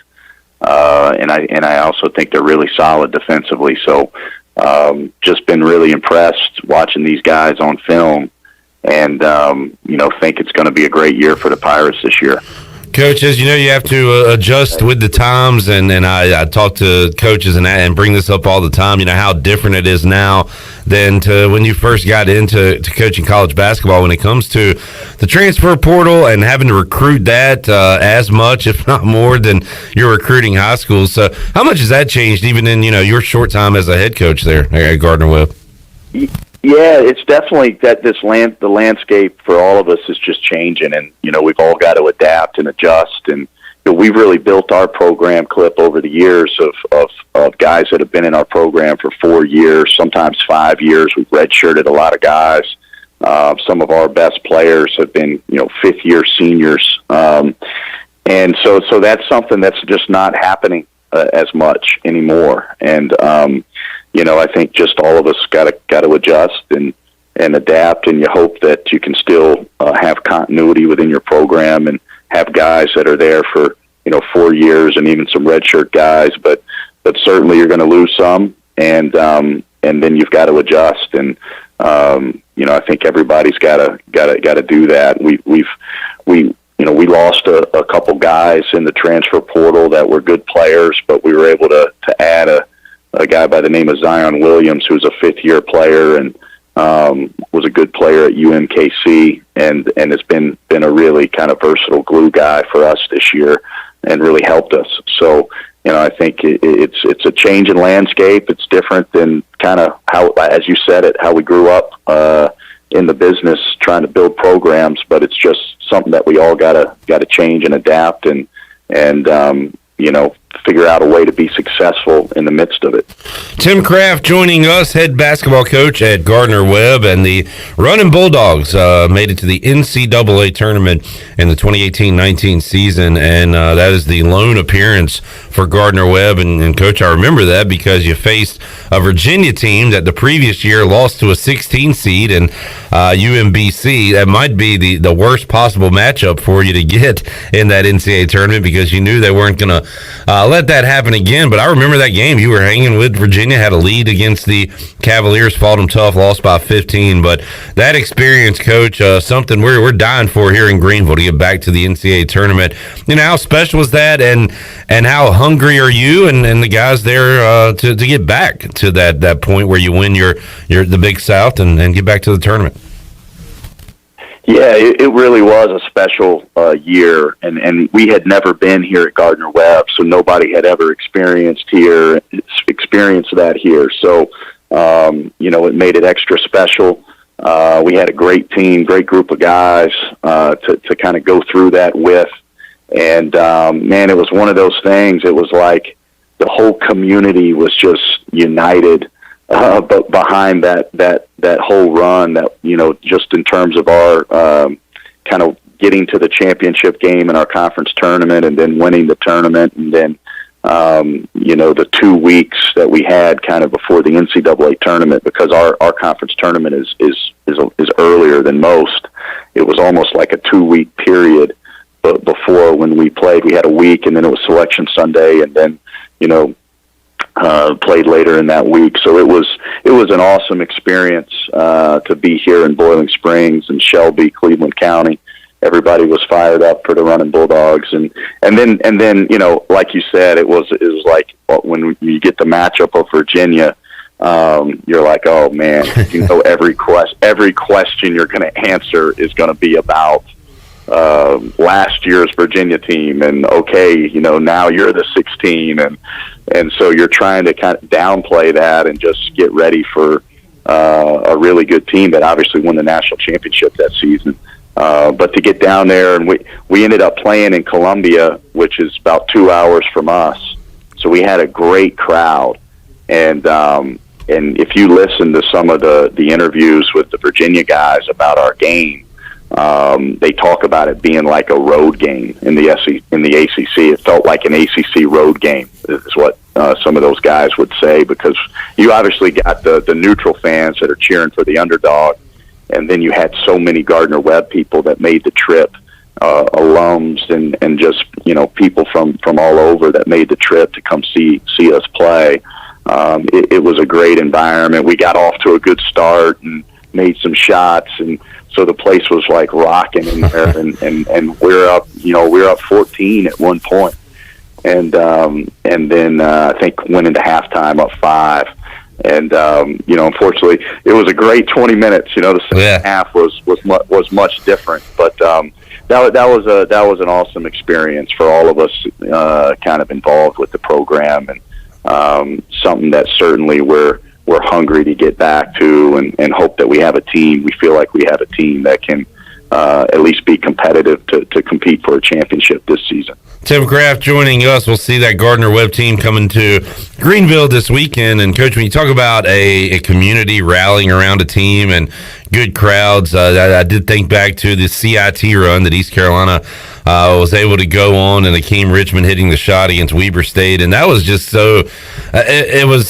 so out of the blue, kind of the postseason basketball, the CIT. You really don't know what to expect, and then you win a game at home, then you win another game, and the crowd keeps getting bigger and bigger, and just turned into a fun few weeks of basketball for East Carolina, and it just goes to show that if there's any kind of success here in Greenville, people will get behind it, and then people are hungry for it. And that was a fun moment in time here, Coach, as you guys were able to go to a few CITs here during that time. Yeah, that was probably outside of our going to the NCAA tournament here. That was one of the best experiences I've had in coaching. And it just shows like the fan base the Pirates have there, just in terms of getting behind, whatever it is. Obviously football in the past, and this year they've had a great run here with Coach Houston, and the baseball program is a perennial powerhouse, but then to see them get behind the basketball program, which it felt like that, and you were going through all of that with us. It felt like we were like in the Sweet 16, not the CIT. Right. It did. I mean, there's the sold out arena for some of those games, and in Minges, and just a great environment. And then to beat a really good Weber State team on the road, which was like 12,000 people packed in their arena, and it was a great road win. And then you get back at the airport in the middle of the night, and the airport's like packed with people. Yeah. I mean, it was unbelievable. So that was a really fun time, and you know, enjoyed going through that, and you know, had great players to experience that with, and with Coach Lebo and his staff. That was a great moment for me as a coach, for sure. Tim Kraft joining us today on Pirate Radio Live. It'll be East Carolina and Gardner-Webb coming up 3 o'clock, Minges Coliseum. It'll be on ESPN Plus if you can make it to Minges. And some things will look similar here in town, Coach. A few things will look different. Instead of looking, I guess, down the bench, you'll look across from you on Saturday and you'll see Michael Perry. He'll be on the radio call with Jeff Charles. As he's in his first year doing games with Jeff this year. Yeah, I saw that he's doing that, so I'm sure he's doing a great job. I'm sure he's doing a great job there on the radio, and sharing his wisdom and knowledge. And it was awesome being on the staff with him for 3 years, and he did such a wonderful job. But enjoyed getting to know Mike and working with Mike, and now glad to see that he's doing the radio. Yeah, we look forward to seeing you back in Minges coming up Saturday, Coach, and good luck to your Gardner-Webb running Bulldogs the remainder of the year. We will certainly be following them here in Greenville, and we appreciate your time today, man, and we'll see you on Saturday in Minges Coliseum. Sounds great, Clip. Take care, man. All right, thank you, Coach. There's Tim Kraft joining us on the Fixed NC Live line. He is the head basketball coach at Gardner-Webb, doing a great job there. Should be a good game coming up on Saturday as East Carolina has skated by the last two opponents in Minges, winning by 1 over Coppin State, winning by 2 over Old Dominion, and looking to stay perfect at home on Saturday at 3 o'clock. Let's take a timeout, come back. We'll talk some college hoops. We'll talk some NFL and some college football with the big man on campus, Jeff Nadu. He joins us on the Fixed NC Live line. We'll look at all the action from a gambling perspective when we return after this.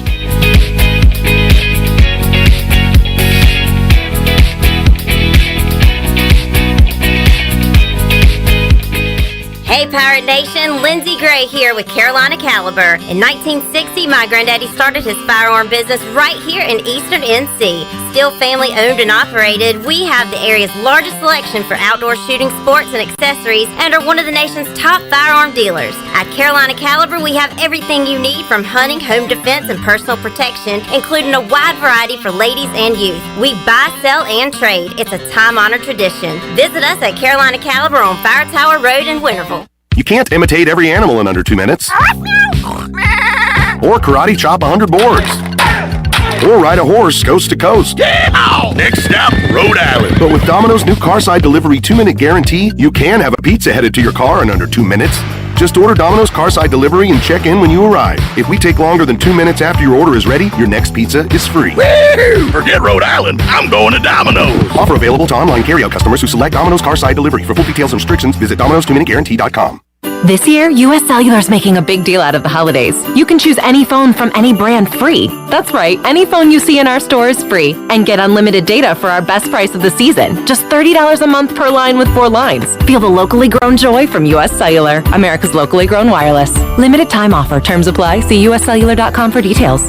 Now that life is returning to normal, we have found a lot of good things that came from the pandemic. One of them is not having to go to the wireless store anymore. The Cellular Warehouse team has been in the business of delivering phones to your home and office for 20 years. People found out about our free delivery service and love the ease of getting a new phone, tablet, or hotspot. Call Toby Williams today at 252-799-7051 so you can start experiencing the joy of never going to a wireless store again. Cellular Warehouse, your local U.S. Cellular authorized agent.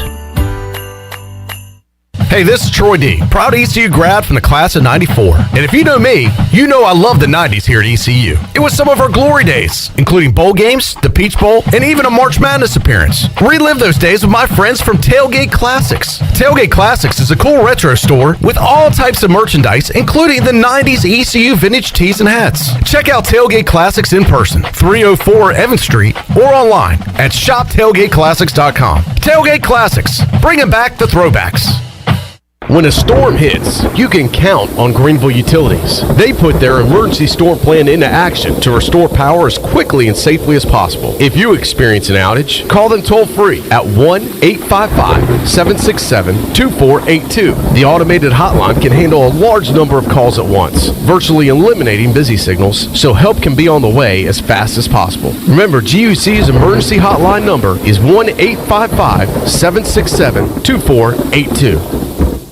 The convenience of Pitt Greenville Airport is waiting just outside your front door. Service is back, so you're connected to destinations worldwide through flights from American Airlines. Plan your next trip. Book your flights today at flypgv.com or aa.com. Holiday time is precious. Save time and fly local at flypgv.com. Book today on American Airlines at PGV and enjoy the friendly convenience of flying from your local airport. American Airlines and PGV. Book now at flypgv.com. PGV, where the pirates fly. If you love the food at Villa Verde, and hey, who doesn't? Now Villa Verde makes it even easier for you to order takeout. Tell us about it, Jay. If you go to myvillaverde.com, you can order online and we'll have it ready for you to go. Plus, you can pick it up at either one of our locations. No waiting in line to pay and no waiting at all. Just pick it up and go. With online ordering from myvillaverde.com or from our mobile app, plus even from our Facebook page. Villa Verde, with 2 Greenville locations to serve you. Villa Verde, a platform for good. Hey everybody, this is David Glenn, and you're listening to my favorite station in Eastern North Carolina, Pirate Radio, the voice of the Pirate Nation.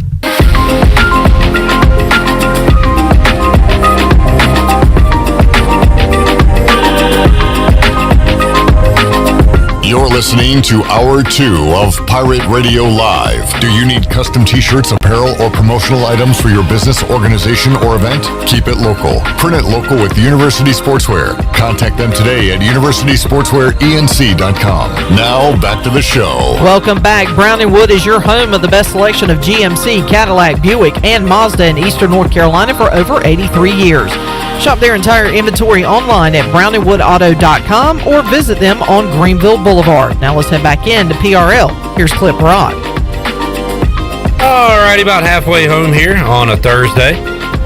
The back hour and a half features ECU Athletics Director Jon Gilbert, a treasure chest winner, and also the big man on campus, Jeff Nadu, who I believe is calling in right now. We'll get to him and talk about some games going on tonight on the Buccaneer Music Hall scoreboard, including Thursday Night Football with the Cowboys and Saints right here on Pirate Radio. We'll dive into that one, talk some college hoops and more with the big man on campus. Jeff, how you doing today, man?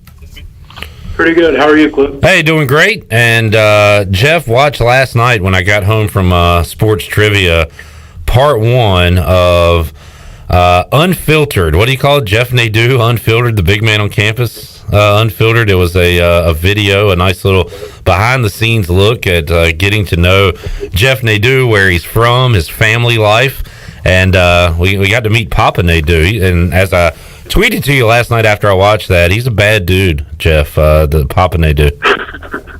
I'll have to tell him you said that. Yeah, my dad's had a tough life. He's been through a lot, and I've always said I might not have grown up tough, but he grew up tough, and he made sure we didn't grow up tough. And my mother and father never gave us anything. We went out and had to make our own way, and I owe my parents a lot for what they've been able to do for me and my brother and sister. So yeah, he's a great guy. He's worked hard in his life, and he's a great father. So yeah, I'm glad people are able to see a little bit about my life, and maybe meet a friend or two, my dad. And we'll have part 2 out tomorrow. We're gonna show the behind the scenes of the trip up to New York and kind of what it was like looking through my lens. And Jeff, we are a week and a day away from Rough and Rowdy. It'll be Jeff Nadu one-on-one via Jersey Jerry. That is the 10th of December, coming up next Friday. And I gotta say, big man, you have been, and you're a pretty boisterous guy. You have been kind of quietly confident, I would say, for the most part about this fight. Certainly confident, but you seem to be ready to go mentally, and then we'll see about physically. I know you've been training, but you seem to be in a good headspace heading into next week. How do you feel about Rough and Rowdy and your fight coming up next Friday? I feel great, and after today, I feel as ready as I can be. I had the best day I've had yet training. I uncovered a little bit that I didn't know. Weirdly enough, I was doing wrong the entire time. I feel really good.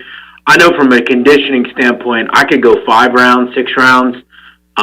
It's not even a problem to go 3 rounds. So I feel really good. I'm ready to go. I would do it tonight, tomorrow, Monday, whatever. Doesn't matter to me. I'll do it in an hour if you want. So, I don't let the negativity, I don't let people that pretend their entire life affect my life. Those guys, they have to be a character. I don't need to be a character. All I worry about, and that's the thing, Clip, I'm the perfect person for a fight like this because I really can dedicate my life to it. I can go and train. I don't have to, go into New York City every day. I don't have any kids. I don't have a wife. I really have just really tried to be better and really try to learn something. And, I'm not a fighter. I don't, listen, if my life was ever really in danger, you would know, and I would take care of business. But, I had to learn a lot here, and it was great to kind of switch it up because I've been doing cardio for so long, and, I wanted to try something different. My trainer's great, man. He's taught me so much, and I'm happy to do it. Rough and Rowdy next Friday night, the 10th of December. It'll be the first one I purchase and watch because Jeff Nadu will be boxing. We'll be on Team Nadu here. Around these parts, that, big man. Jeff, let's get into some games. Let's start with, and I've asked you this in the past, but you have a circumstance this week where you have a future on Western Kentucky to win their conference championship. Am I correct on that? I do. I have 10-1. Wow. This season. 10-1. So they're 3.5-point favorites. Total 72.5. That is a Friday game against UTSA, who lost their first game last week. I've talked to you in the past about hedging opportunities and how you play this, and I think I know your answer here, but for the folks at home, if you get involved in a future and you're one win away from it, what do you do in this circumstance? You can, double down if you'd like. You could hedge a little bit. You could let it ride. So what's your strategy heading into tomorrow night? Yeah, I think this is almost, Clip, kind of the perfect situation when you have when you look at a future, Clip, let's say 10-1, the goal at the end of the season is not only to have the future in the championship game, but the goal is also to get as close to a pick'em as possible. That way you can come back and bet the other side. It's even better, though, that you could hedge the other way on UTSA money line and get back, $1.35 for every 100 you play. So this is a particularly good situation. I'm actually going to hedge a little bit, but, I'd recommend you hedging. But, I got to tell you, man, this game is being absolutely destroyed by sharp money. You keep in mind, Clip, when this line came out, West Kentucky was a 1-point dog. Oh, wow. 3.5-point favorite. So early money is all sharp money. It is all over the Hilltoppers. And I think the reason for that is, UTSA really was living on the edge for a couple of weeks. They should have lost UAB. They did lose last week. This is a team that struggled to get by a really bad Southern Miss team. They've struggled this year. And you look at the first time these two groups played, Western Kentucky, Clip, had the ball at the 20-yard line with under a minute to play and had a chance to win the game, ultimately losing 52-46. But Bailey Zappi threw a late-game interception. So, this is a West Kentucky team that's totally different from the team that was 1-4 when these two teams played. You look at West Kentucky's schedule; they had a good schedule to start the season, a tough one. They have been rolling ever since. I wouldn't have any interest in getting in front of this group. I haven't hedged yet. I don't know if I'm going to, honestly. You're in a good spot, I can tell you that. Speaking of rematches, how about Oregon-Utah? That's also a Friday game, and we just saw Utah beat down Oregon a couple weeks ago. The Utes 2.5-point favorites, totals at 58. I am very guilty of this, Jeff, kind of overreacting early on in the year. And I did it with the Houston Cougars when they lost their opener and then blew it against Texas Tech. I did it earlier in the year with Utah when they were kind of bullied by BYU, and here they are with a chance to win the Pac-12. Any interest in this Pac-12 matchup coming up tomorrow night? Yeah, Utah's been absolutely sensational. Really outside of that Arizona game, they kind of sleptwalked through. But, yeah, as you said, they really kind of humbled Oregon a couple of weeks ago. And, look, I think the growing sentiment around Oregon was, they're good, but they're not that good. Their quarterback play is not good enough. There's no Justin Herbert or Marcus Mariota on this team. So I think ultimately, if you go back and listen, I mentioned I thought Utah was the best team in this conference coming into the season, and looks like they're right there. I will say, Clip, one of the, again, add this to the growing list of stupid things about college football, but look, I hate this neutral site for a college conference. Look, the conference championship should go to the best team. It's pretty simple. And again, that could be tough just because they could be tied or whatever, but again, you got to figure something out. These goofy, neutral sites, it sucks, Yeah, and you'll have an atmosphere, of course, for the SEC championship, but Oregon, Utah, how about Wake, Pitt, and Charlotte? Is that going to be heavily attended? I don't think so. So, yeah, it does take away even from just watching the game from a aesthetic standpoint with the atmosphere. I also noticed that the MAC doesn't do their game on Friday night anymore, which is kind of odd. Good for the Conference USA, a smart conference. It kind of said, look, we'll be the only game on Friday night. We're with that.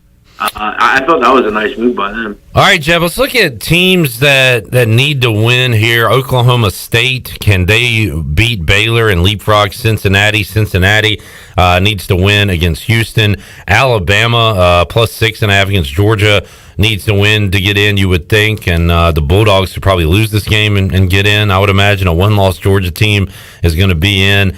And I don't know, when you look at those matchups, who's in danger, if any of those teams? Oklahoma State, Cincinnati, and Alabama's obviously in danger against Georgia. But what do you think about those big ones coming up when it comes to college football playoff implications? I think the team that would be in those danger, they're not going to get in, but, I don't think Michigan's going to lose. So, probably Oklahoma State. Not only are they probably going to be on the outside looking in, but they need other people to lose. And I don't know if they're in a layup situation either. Baylor's a tough team. Oklahoma's very good as a favorite, and I obviously like them a little bit more in this game. But, yeah, they're just in a bad spot because the other teams that they're playing, look, Clip, you're not going to leave Alabama out, okay? Even with 2 losses, you're just not going to do it. Georgia's in no matter what happens. Michigan, I guess if they were to lose, but I don't think they're going to lose. And Cincinnati, you need Cincinnati to lose. If Houston could somehow beat Cincinnati, I think that could be the most likely. It wouldn't surprise me, Clip, if Houston beat Cincinnati. I think that's closer than 11 points. I will say this, though. Houston is very similar to SMU last week, and since he had no trouble with them. So, I think Oklahoma State's in trouble, and I don't even think if they win, they're in. So they need a lot to go other ways. So you think Bama loses, they're still in? Yeah, because, Clip, you have to remember, at the end of the day, the good thing that Alabama has this year is it's not like anyone's banging down the door that's better than them. Yeah. And at the end of the day, what people that are in the CFP playoff committee will say is, well, at the end, who's more popular than Alabama, Clip? Come on. The money. It's all about the Scott-Ola at the end of the day. Yeah. Jeff Nadu joining us on the Fixed NC Live line. Big man, let's talk college hoops. We have you on Thursdays. College, it's a bad day for headliners in college hoops, I should say, but you like to go off the beaten path, so maybe you like this Thursday slate. You got a lot to choose from, but not a lot of meat on the bones, it appears. There's a Pac-12 game. I noticed they were playing Pac-12 games last night. Oregon State taking on Cal tonight, but it looks like we got some Horizon action and some other conferences. So anything on the college basketball slate you're looking at tonight? Yeah, I will say one thing real quick. Clip back to football. Okay. I do like Utah State. I'm probably going to be on this group. I've been on them the last couple of weeks. Yeah. I've won backing them. San Diego State, I just don't know if their quarterback play is good enough. I don't know if they can duel with Utah State. I'll gladly take the dog here. I think even if San Diego State wins, it could be close. I could see this being, 24-20, 27-21. I don't know if San Diego State has blowout potential in them. And Utah State's offense is too good. You look at every game San Diego State plays in, Clip, beat Hawaii 17-10, beat Nevada 23-21. UNLV 28-20. 27-16 against Boise. 2014 against Air Force. Every game's close. And when they face a high-level passer, they've struggled. Keep in mind, Fresno beat them. Nevada moved the ball against them. They haven't really faced a high-end offense outside of those couple of teams. So I like Utah State. I really like Blake Anderson. I think he's a great coach. As far as basketball tonight, look, the headliner game tonight is going to be 9 o'clock out in Logan, Utah. You got St. Mary's and Utah State. Good mid-major matchup there. A total coin flip. I give the edge a little bit to the home team here. Keep in mind, this is a tough spot. First true road game for St. Mary's. It is an elevation.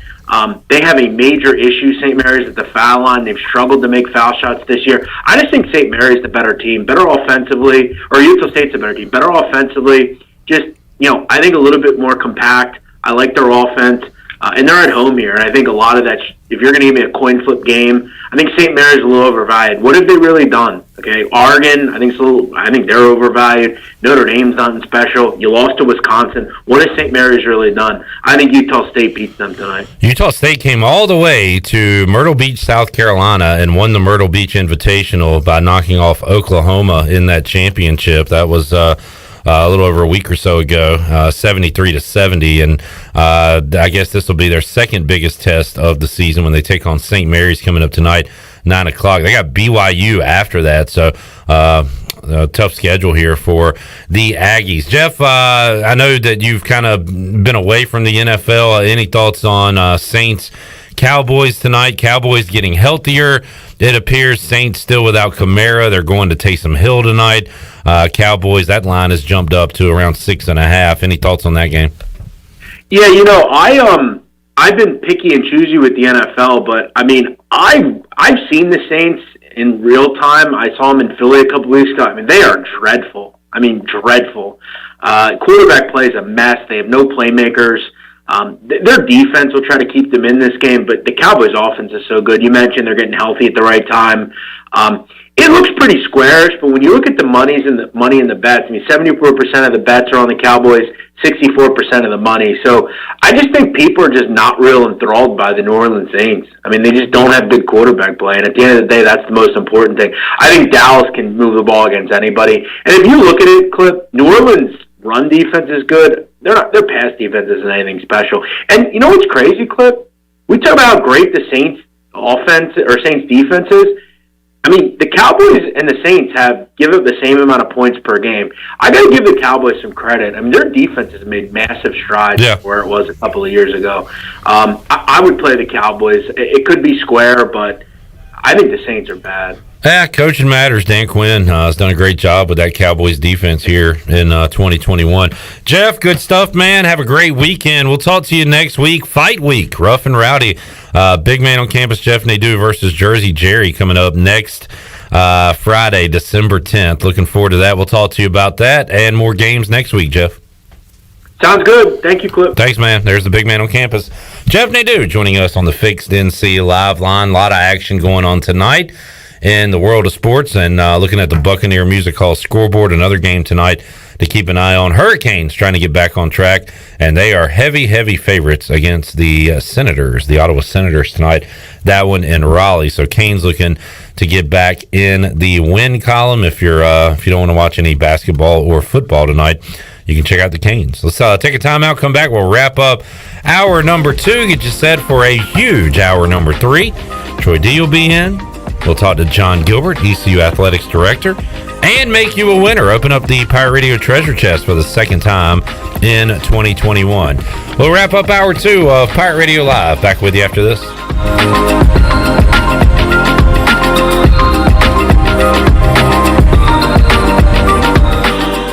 Hey Pirate fans, this is Cliff Godwin. I want to invite you to join our team on Saturday, February 5th for our 2022 Pirate Baseball Banquet. This event will be hosted by Pirate Radio's Brian Bailey, and we have 2 former ECU greats as our keynote speakers. Current first base coach for the Dodgers, Clayton McCullough, and current Oriole, Connor Norby. We will have a silent auction and an autograph hour at the ECU Student Center. The meal will be provided by the famous McCall's Barbecue and Seafood. All proceeds from the banquet will go directly to ECU Baseball. Get your tickets today at ECUPirates.com. Go Pirates! This is Dr. Phil Perdue with Orthopedics East and Sports Medicine Center. My colleagues and I recognize how difficult this time is for everyone in our community. We continue to see patients during the week while taking precautions to keep everyone safe. Our extended care clinic is now open on Saturdays and Sundays from 10 a.m. to 2 p.m. so you can avoid the emergency department for your urgent orthopedic care. For more information, please contact us at 757-2663 or visit our website at orthoeast.com. At Jimmy John's, we don't make sandwiches. We make the sandwich of sandwiches. We use fresh veggies because we don't hate salads. We just feel bad for them. We make our sandwiches exactly how you want because you're the one who's eating it. And we bake bread all day, every day because stale bread isn't bread. It's croutons. Sandwich history is written by the victors. Good thing we have legible handwriting. Jimmy John's, the sandwich of sandwiches. Order pickup or delivery on the app. Hey Pirate Nation, this is Scott Harris with RE/MAX Preferred Realty. I've been in Greenville over 25 years. I'm a proud graduate of ECU. If you're looking to buy or sell a home, then give me a call today and let me help make your real estate process fun and easy. I keep it simple and explain the process every step of the way. My goals are your goals. There are no long-term contracts, and you always deal with me from start to finish. The right home starts with the right agent. Call me, Scott Harris, at 347-1857. Go Pirates. Pizza. What you got there, Dad? Oh, man, the new Bacon Mania lineup from Papa John's. Oh, it's the triple bacon pizza, topped with full strips of bacon. Woo, that smell of bacon through the house has everyone showing up. And I mean everyone. It's the season of bacon at Papa John's. Better ingredients, better pizza. The busiest travel days of the year will soon be here. What better way to arrive at Grandma's house, or any house, than in a beautiful new vehicle? Phelps Chevrolet in Greenville. The new models are a feast for the eyes, and as comfortable as mashed potatoes and apple pie. And comfortable is the way you feel each and every time you visit our dealership. Come in and get you one. Phelps Chevrolet in Greenville. Come in and see our holiday savings. You'll drive home satisfied. Football is back at Familia. Enjoy Familia's Sunday brunch featuring shrimp and grits, made-to-order omelets, French toast, and more. Feed the family with Familia's pizza special of buy one, get the second one half off every Sunday. Whiskey drinkers, be sure to make your reservation now for Familia's whiskey tasting this month. That includes 5 whiskey samples and 5 small plates for $50. Familia, Fire Tower Road near Pitt Community College, and FamiliaNC.com. In studio with Dr. Shondell Jones from Kinetic Physical Therapy and Wellness. What's new, Dr. Jones? Yes, we just added 6,000 more square feet of gym space where we're now able to offer our athletic movement programs. They're age-specific programs that help you develop speed, power, agility, and strength to give you that athletic edge. So come by and see us at Kinetic Physical Therapy and Wellness on Arlington Boulevard or check us out online at kptonline.com. That's kptonline.com. Pirate Radio.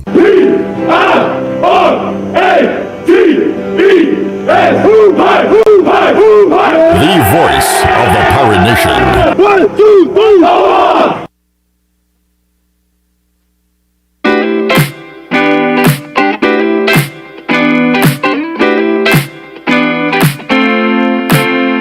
You're listening to Hour 2 of Pirate Radio Live. Do you need custom t-shirts, apparel, or promotional items for your business, organization, or event? Keep it local. Print it local with University Sportswear. Contact them today at universitysportswearenc.com. Now, back to the show.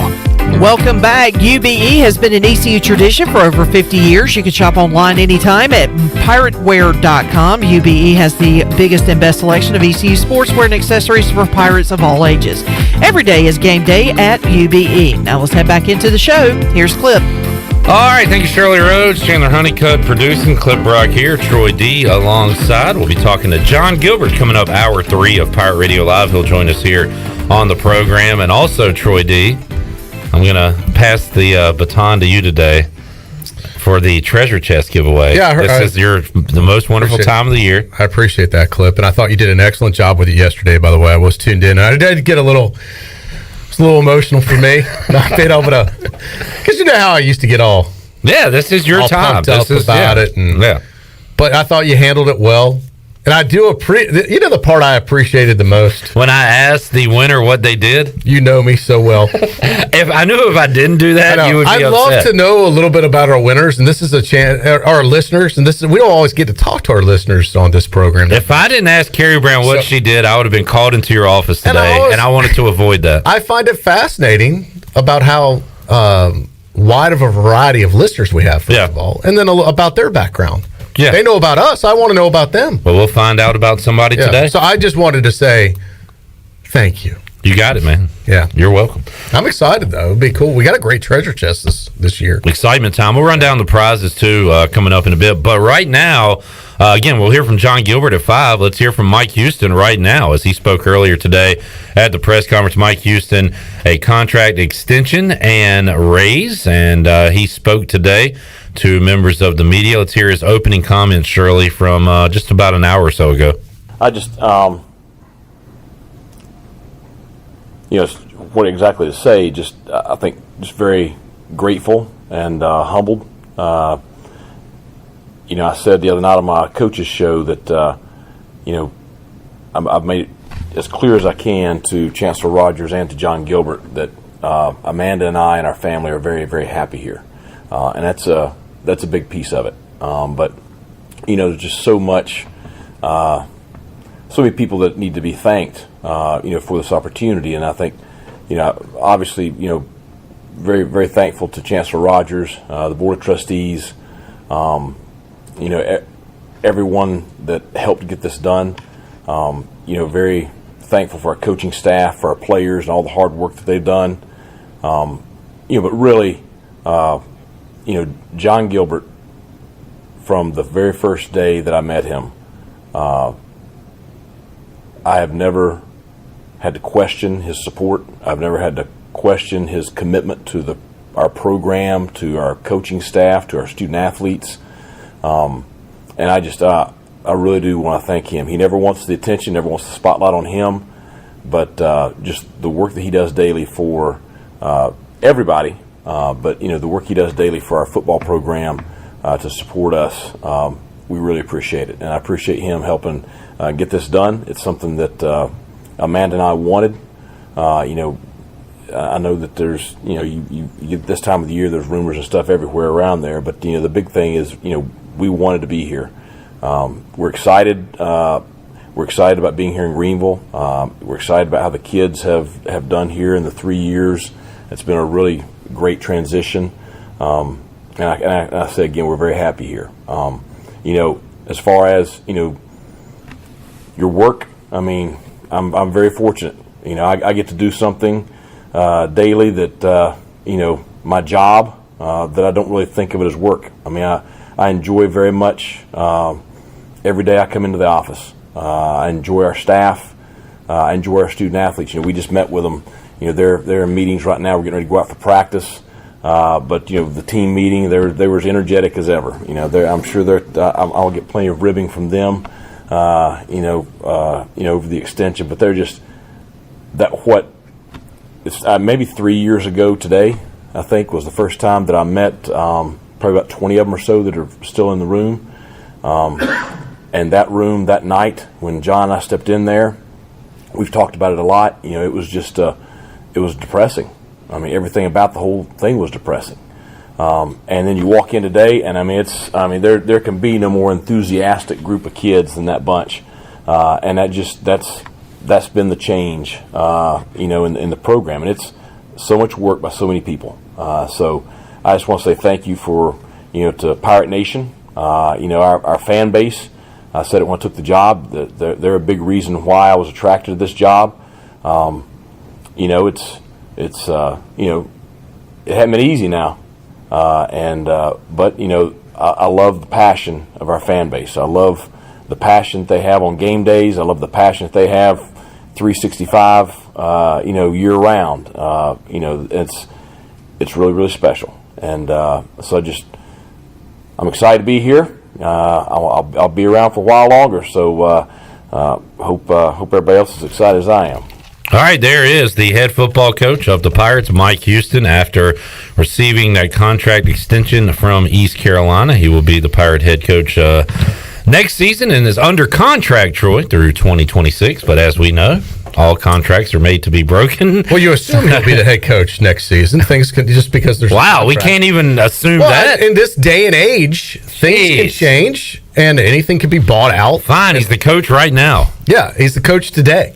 All right. But I do think this kind of, and I'm not saying he was going to be gone anyway. I don't think, even if they didn't extend him, I think there's a good chance he'd be back. No, but this is get hired away. But this was a good time for East Carolina to do this. And I think they had been working on it for a while. But once again, just because he's got a new extension and a raise doesn't mean that, I still think East Carolina could have and I hope that they will have an incredible season next season. I hope that Holton Ahlers is next to announce that he's here coming back. Are they reworking his contract to keep him here? And I asked about that in the question and answer. I don't know if we have that queued up about whether this will affect Holton's decision now that Mike Houston's been solidified, at least for the foreseeable future, being right now and next season. But if they have a breakout year next year, then this talk happens again. Oh, yeah. But there's always a bigger fish. I've said this all along. Oklahoma and Notre Dame have become stepping stone universities, Cliff. So don't feel bad if you're East Carolina worried about whether you're going to lose a coach.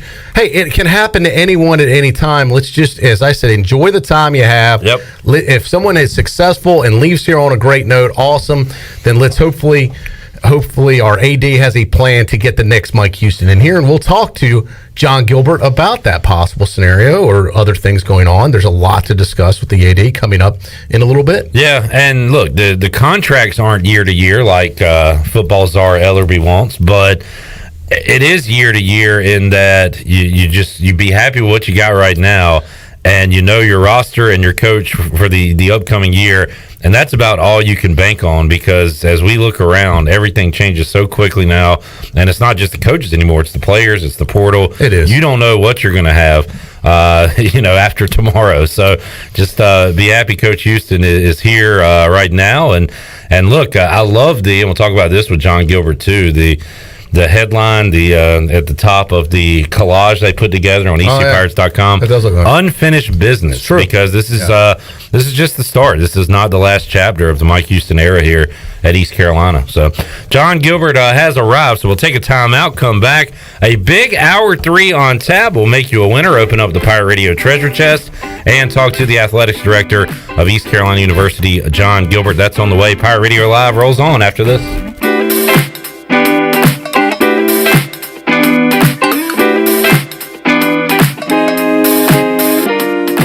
If you live in Eastern North Carolina, chances are you've heard of Riley's Army. Riley's Army started in 2008 and has provided emergency support to over 300 families who have a child with cancer. Join us on Sunday, December 12th at 2 p.m. at the Winterville Parks and Rec campus for the Santa Dash, benefiting kids with cancer and their families right here in our community. Bring a new, unwrapped gift for a Riley's Army family and help us give our families the Christmas they deserve. Register at runtheeast.com or call us at 252-481-4471. We can't do it alone. We need an Army.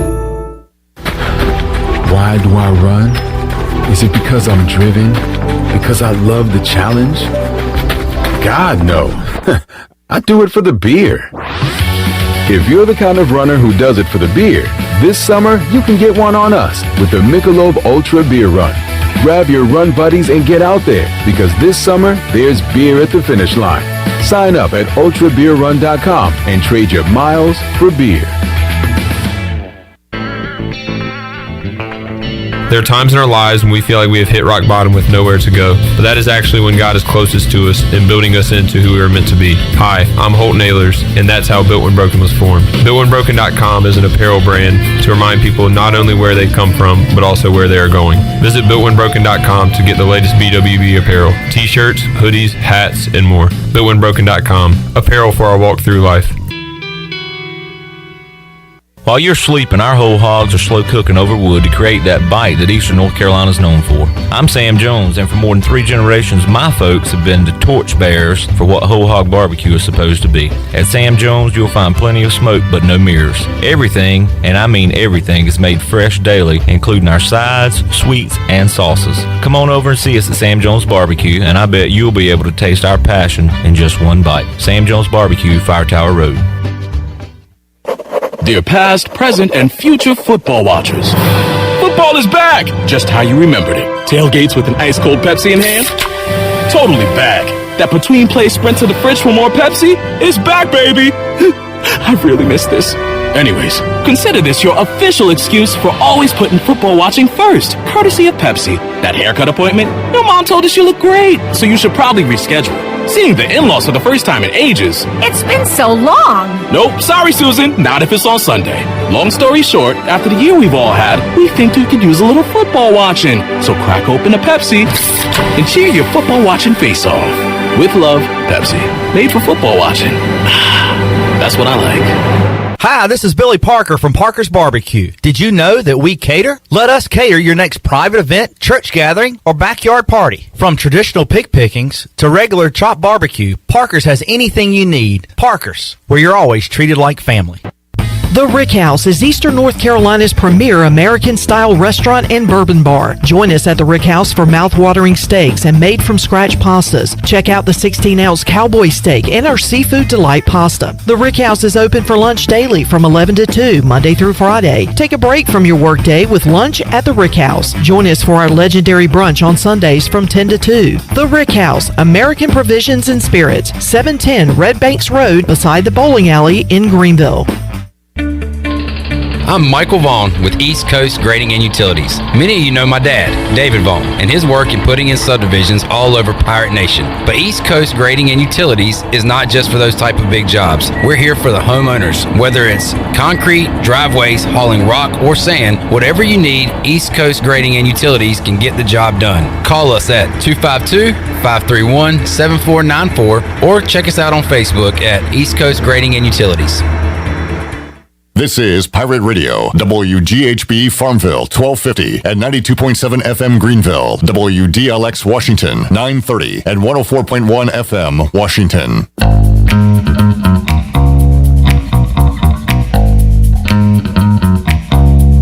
You're listening to Hour 3 of Pirate Radio Live. Save lives, be a hero, and make $700 your very first month donating plasma at Grifols Biomat USA. It's the easiest way to make extra money. Start now at Biomat USA on 505 South Memorial Drive. Make up to $700 in a month and save lives now at Grifols Biomat USA. A better donor experience and better pay. Now back to the show. Welcome back. Tommy's Express Car Wash. Come experience the difference at Tommy's, now open at the corner of Greenville Boulevard and Red Banks Road. Doesn't your car deserve it? Visit Tommy's Express Car Wash today. Now let's head back in to Pirate Radio Live. Here is your host, Clip Rock. All right, Hour 3 of Pirate Radio Live here on a Thursday. Clip Rock, Troy D here, and we are joined by the Athletics Director of East Carolina University, Jon Gilbert, inside the Pirate Radio studios here to kick off the 5 o'clock hour on Pirate Radio Live, and a big day for East Carolina and a busy day and a big day for Jon Gilbert as well. Jon, we appreciate you joining us on the program today. Yeah, thanks for having me. Troy, you just said it off the air there. Good timing to have Jon Gilbert in here. A lot to talk about today. We were scheduled to have you on anyway, but obviously there's even more to talk about now. Congratulations on getting this extension done for Mike Houston. I know this was important to you. Let me lead off with this, because I've had some people ask me this. Hey, it wasn't that long ago the finances of the department were in rough shape. I know things are getting better. I have had some people ask me, how does ECU pay for this? Yeah, well, it's all buckets, all funds, are going to go to contribute to it, and certainly we've got to do some fundraising for that. We've got to sell more tickets. We've got to increase Pirate Club memberships. We've got to get more private giving, and the time is now for that to happen. So I do think, stars are aligning in that regard. When you have success like we're having and positive momentum, people want to invest. And so we're going to call upon our very loyal donor base to buy tickets, join the Pirate Club, and make private gifts. And we were talking off the air, Jon. Sometimes, it's easier to keep that consistency and a known quality of Mike Houston and the staff here versus starting over, taking a risk on someone else. That could work out or may not work out, but you know what you have in hand right now. And to try and keep that hand here in Greenville really was the goal of this, right? What I've seen in the building every day for the last 3 years, like, I believe in Mike Houston. I believe in his staff. I see the quality of the student athletes that he's bringing in, and so it takes time to build it. I think each year, I could look back and say, you can see glimpses of it, and I think this year we started to finally, chip away and see success on the field. Troy, you brought it up a lot. You always use the line that Mike Houston used, judge me in year 3. Yeah, and this is a and big John, you've had to judge him every year, but especially in year 3. And you kind of touched on it there, but going back to when he was hired and those talks you had with him, year 1, year 2, is this program, where you thought it would be, where he said it would be? In year 3, is it even maybe a little advanced at that position? No, I think it's about where I thought it would be. I went with a mindset going into this year, like if we could get to a bowl game this year, this would be a next step for us. When you look at, I go back to the COVID year, and we had some really close games we should have won. I think back to the Tulsa game and some others.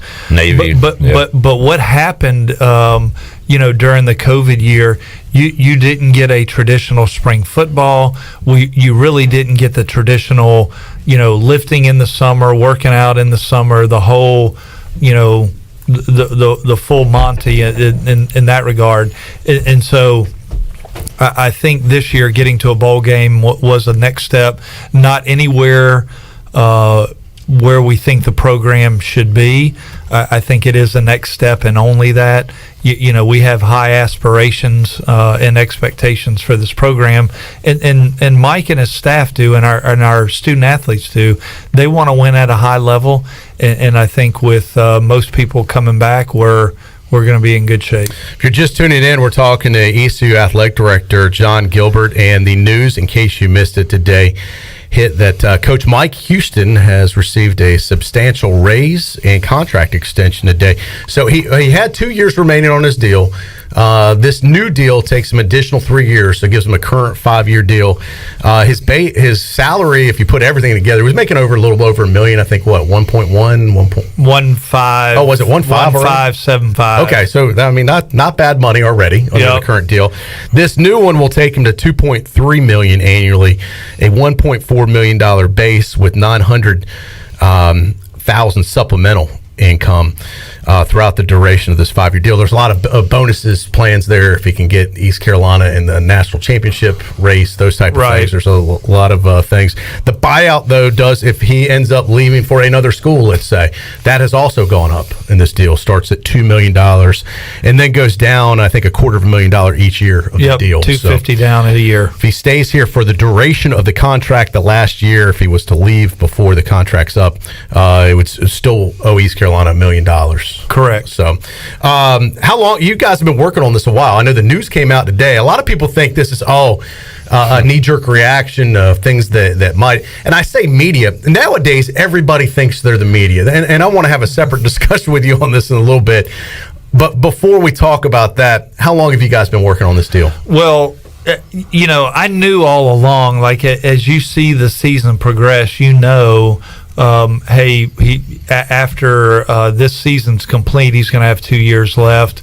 I knew if we got to a bowl game that we really needed to do something. And so, I had a very specific conversation with him after the Memphis game. That next day I went in and met with him that morning and just said, hey, here's where we'd like to get to, somewhere in that range. And so we started the discussions then. His focus was on the football, where it should be. It was on, getting ready for Navy and Cincinnati. And so shortly after that, I began discussions with his agent. We continue to work through the process. And I think it's a fair deal for both sides. We needed to invest in football where we were from a salary standpoint. He's still not at the top of the league, so it's not like we went all the way to the head of the class.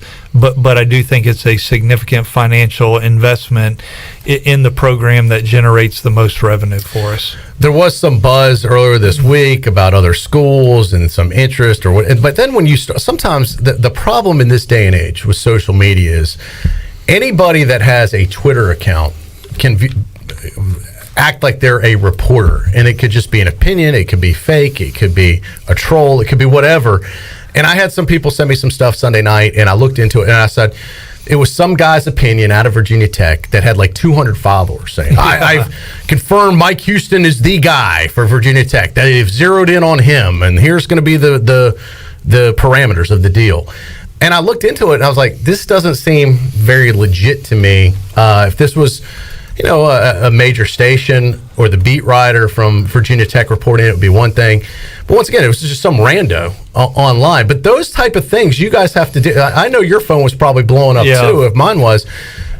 In this day and age, how frustrating is it when information gets out there that isn't even accurate information? It could be made up or completely wrong.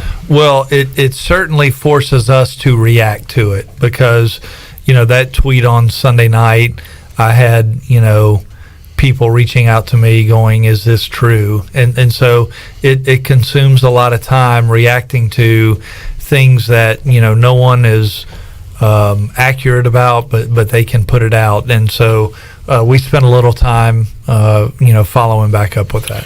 Troy D, by the way, speaking of information and things going on out there, this just came out. Brett McMurphy and multiple people reporting that Bronco Mendenhall will be resigning from Virginia following their bowl game.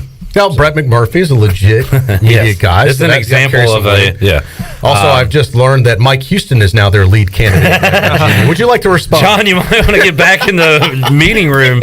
This is crazy. Yeah. Has this deal been signed yet? So at least it's signed. It's a signed copy. Okay. So if he was to leave, he would owe ECU $2 million. Right. Yeah. I always ask my guests too, like, do they follow what's going on in the coaching carousel? That's kind of your job, right? You have to have your antenna up to all this stuff. Yeah. You always keep your antenna up. I mean, we joke about it, but in this day and age, John, as you know, we talked about this after the press conference. I said he's good for today. That does, Troy wouldn't even let me say he'll at least be here for next year. He's like, you don't know that. Honestly, you never know what could happen. Give him a year. I want Coach Houston to be here. I'm not wishing him away. Don't get me wrong, but I'm just saying this day and age, a school like Virginia with his ties to JMU, you never know who knows who and who gets hot on who.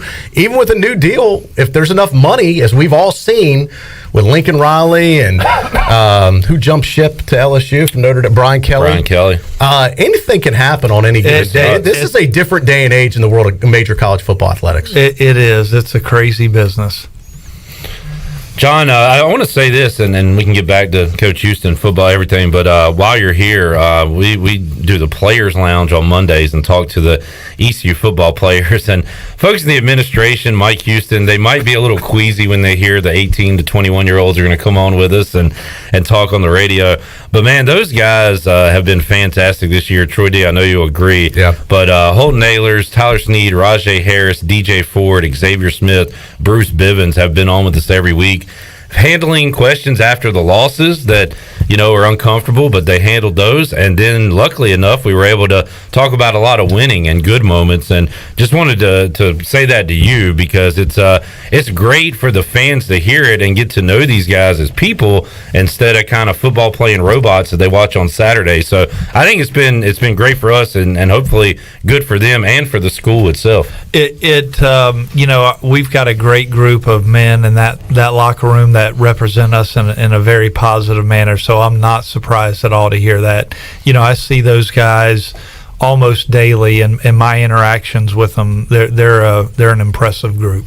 You talked earlier about you're going to be calling on donors, fundraising. Hey, there's a lot of needs. Some of the needs are to make sure we fund this new deal going forward. A lot of buckets to choose from. But there's other needs with this program. I was going to someone stole my thunder at the press conference, but I was going to ask you, it's not tied into this contract, but I've heard Mike Houston talk about it. I've been here 30 years. It's been talked about for the last 20 at least. Yeah. The need for an indoor practice facility. You know how the weather can be here, especially certain times of year. We're speaking of fundraising, while you're out there fundraising, that's kind of feels like there's always a need to keep up and maintain what you have. But that feels like the one last piece that we're kind of missing here at East Carolina for football. Well, I think it certainly is something that is of value for us. And I say that not only from the football perspective, but really all of our outdoor sports would have access to it. We need it. I think we're one of two in the state of North Carolina in 1A football that do not have one, and there are a lot of schools that have one that don't play in as prestigious a conference as we play in.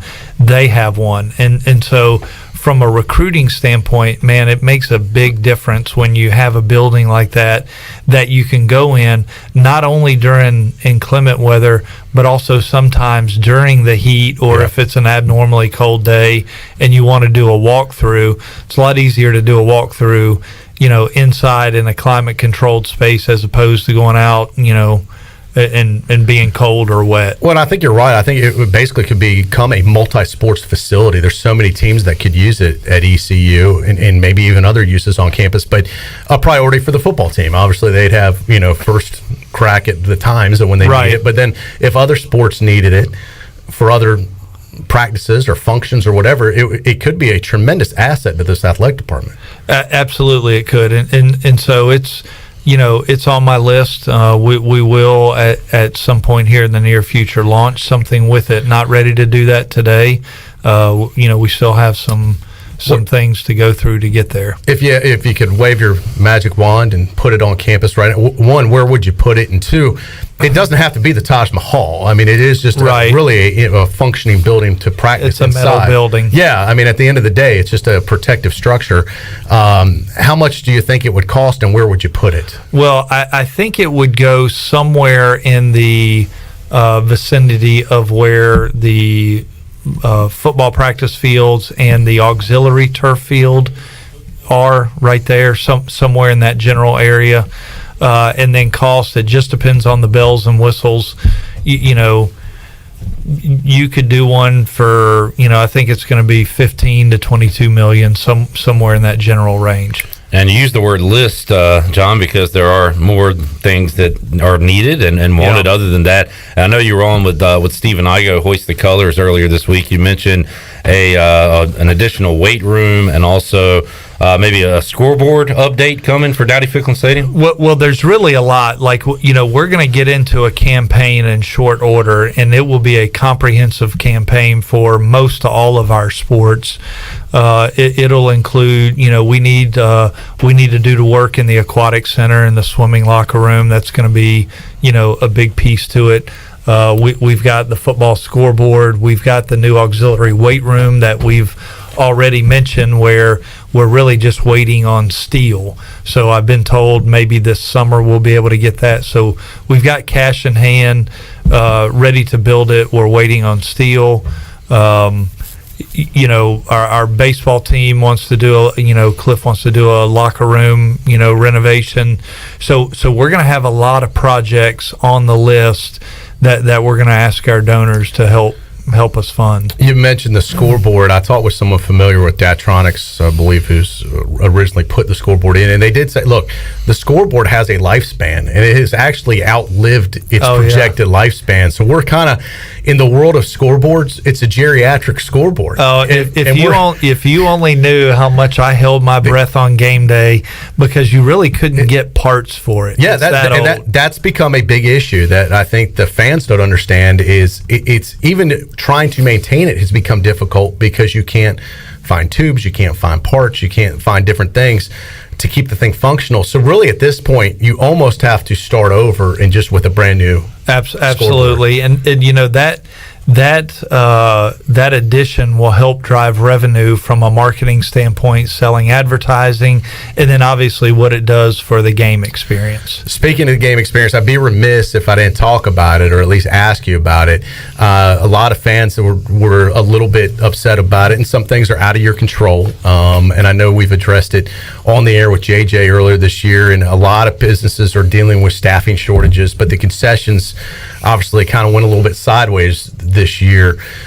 As you have a chance now to look back at the year that was, what did you learn? What changes do you try and make next year to try and improve that situation? Well, I'm hopeful that we won't run into that again next year, that this was a 1 year issue, and it was an issue nationally, not just with us.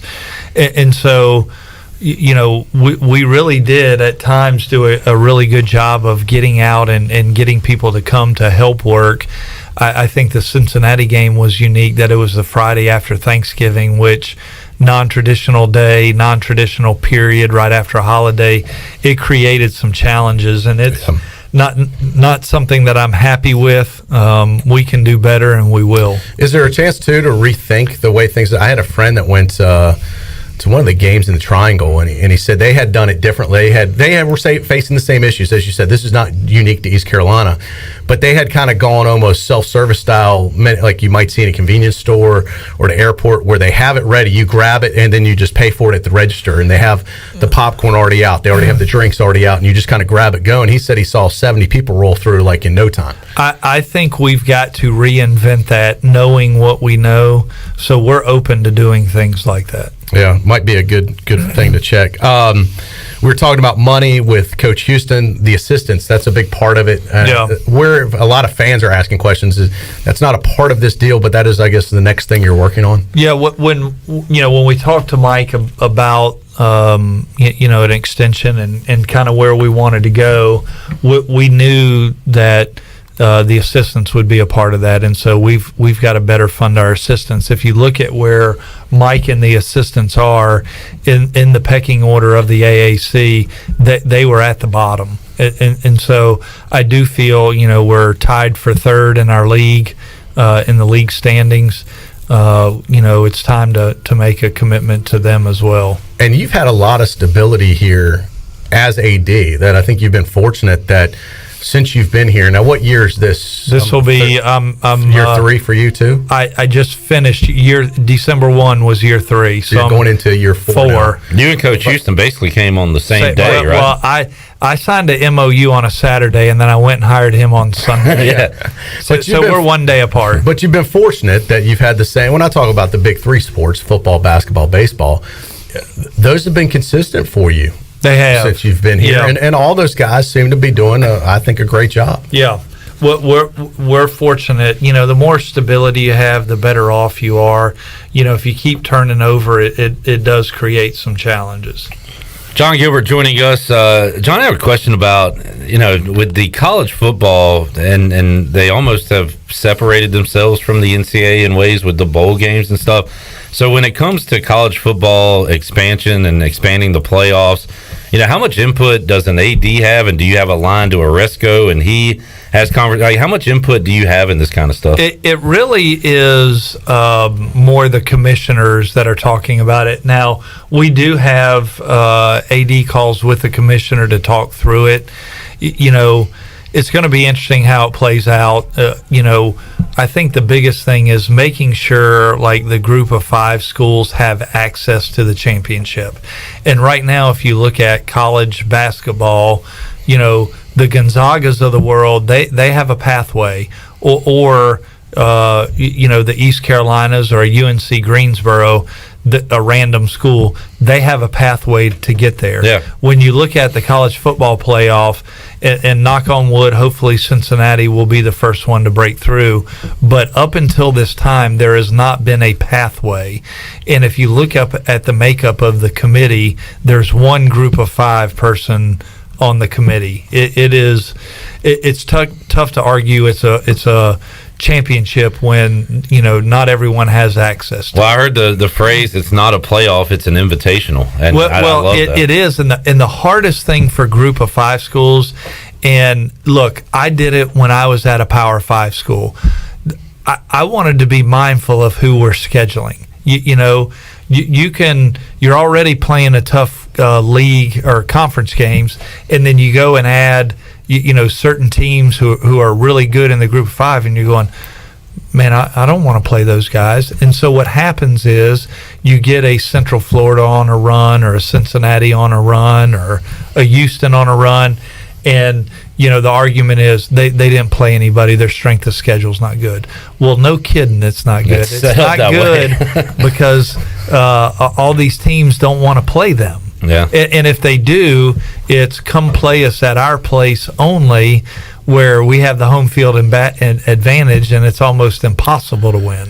If Cincinnati breaks through, and it'd be against all odds, but they're basically almost one win away from doing it at this point, that it would be hard to deny them at this point. Even the guys that probably don't want them in there would have to admit, okay, you got to let them in, which is crazy because in basketball, as you said, that's embraced. The little guys embraced. The Cinderella story's embraced in March Madness. I don't understand college football why some of these guys shun that. But with that being said, if they do that, what does it mean financially to East Carolina University, the money coming to the conference? How is that split? Is there a figure that, hey, if Cincinnati could do it, that means an extra $700,000 to us? Yeah, Cincinnati will get the lion's share of the distribution, and then the conference schools will pick up, it ends up being a couple $1 million, which is significant dollars. Each school? Well, I don't know the exact payout. It's split. Okay. It's a formula. Let's call it, I can't remember the number. I'm giving you a hypothetical number here. Don't take it to the bank. Let's say it's $10 million. Cincinnati will keep 6, and everybody else will get 4 spread out amongst the schools. But it will be a substantial check. It'll be a substantial check, but I can't remember off the top of my head what the distribution is. East Carolina going to the Military Bowl. Some folks are excited about that. Other folks had wished it was a little closer to Greenville or warmer. Either way, he's speaking for himself here. Either way, ECU didn't have any really say-so in that. Isn't it the conference that basically says, hey, this is where we want to slot you? And how much conversation goes on behind the scenes versus, hey, this is where you're going to go. We're going to tell you, but you don't really do. Or do you get to pick? Well, we don't get to pick, and it really does work with the conference office, but the positive is the Military Bowl was the second pick in the American Athletic Conference this year. So the first pick belongs to ESPN, which they own a multitude of bowl games. I mean, not every bowl game, but just about every bowl game they own. And so ESPN was not going to select ECU with their first pick. We won't know that until Sunday, who their first pick is or who they allocated to that. The second pick in the lineup for the AAC is the Military Bowl. And the Military Bowl clearly told us we are not letting you slide. So, it could have been the Fenway Bowl, it could have been Hawaii, or it could have been one of the ESPN bowls. But the Military Bowl clearly said, we're not letting you go. You are going to be the at worst, the second pick. And so once all that played out with the conference office and the bowls, I wanted to announce it as quickly as possible because I wanted people to be able to make plans, buy tickets. It's a big difference. This extra week that we got is monumental because I really do kind of feel bad for the next whoever they announce that we're playing, that the hotels and all the different things. It's an advantage. We've had a week jump on everybody, and I think that was the right move to go ahead and get it out there. And I assume we will hear Sunday then officially. We'll hear Sunday officially who we're playing. It's going to be an ACC team. Maybe a Virginia Tech, Louisville. One of those schools. Speaking of ACC, East Carolina opens up its schedule next year at home against North Carolina State University. And, it's been a long time since there's been 50,000 people in that stadium. This is one of those opportunities because the folks will pay attention to this game, and NC State will bring so many fans that I could see this one, and now with East Carolina on the rise, especially if they could come off a bowl victory, there could be a lot to sell next year, John. There could be a lot of excitement about next year, and to start the season that way, that could be a 50,000 seat sold out game potentially.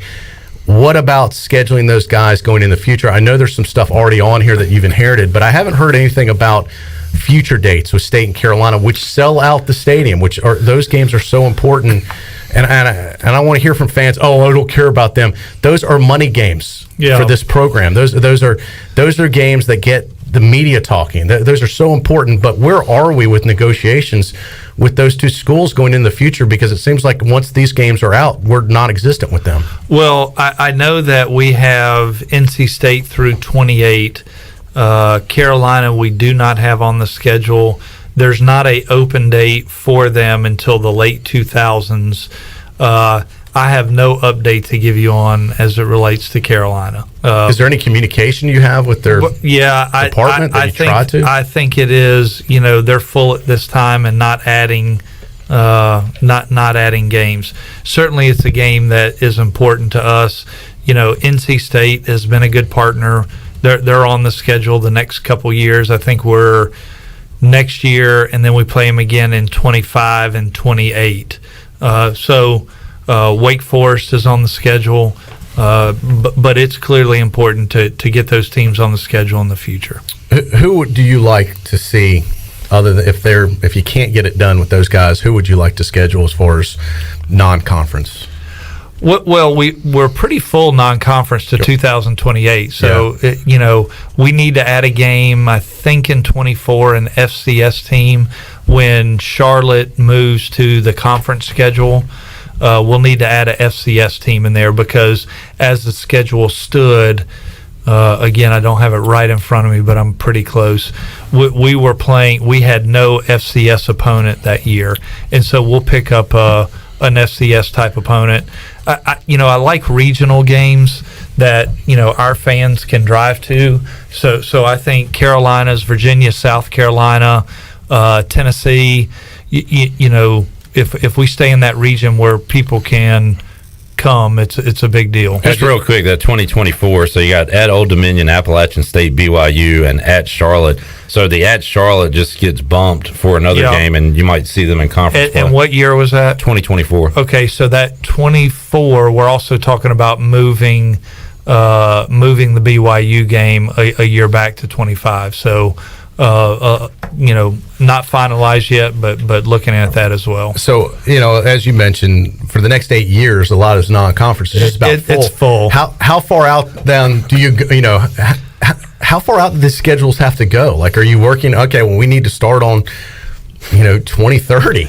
Well, we have Troy. We got at Old Dominion in 2030. There you go. Well, that's the only game I think we have scheduled out. By then could be a conference game. Is Old Dominion, yes. But how far? What do you do? You've got to do it to stay relative and get good games. But I hate it. We're scheduling games that. The person is in fourth grade right now. I know. We just hope to be alive then, right? Yeah. Yeah. I mean, what are the chances that, hey, this would be great if you're still the AD. It'd be amazing. But that's almost a decade from now. It's almost kind of crazy.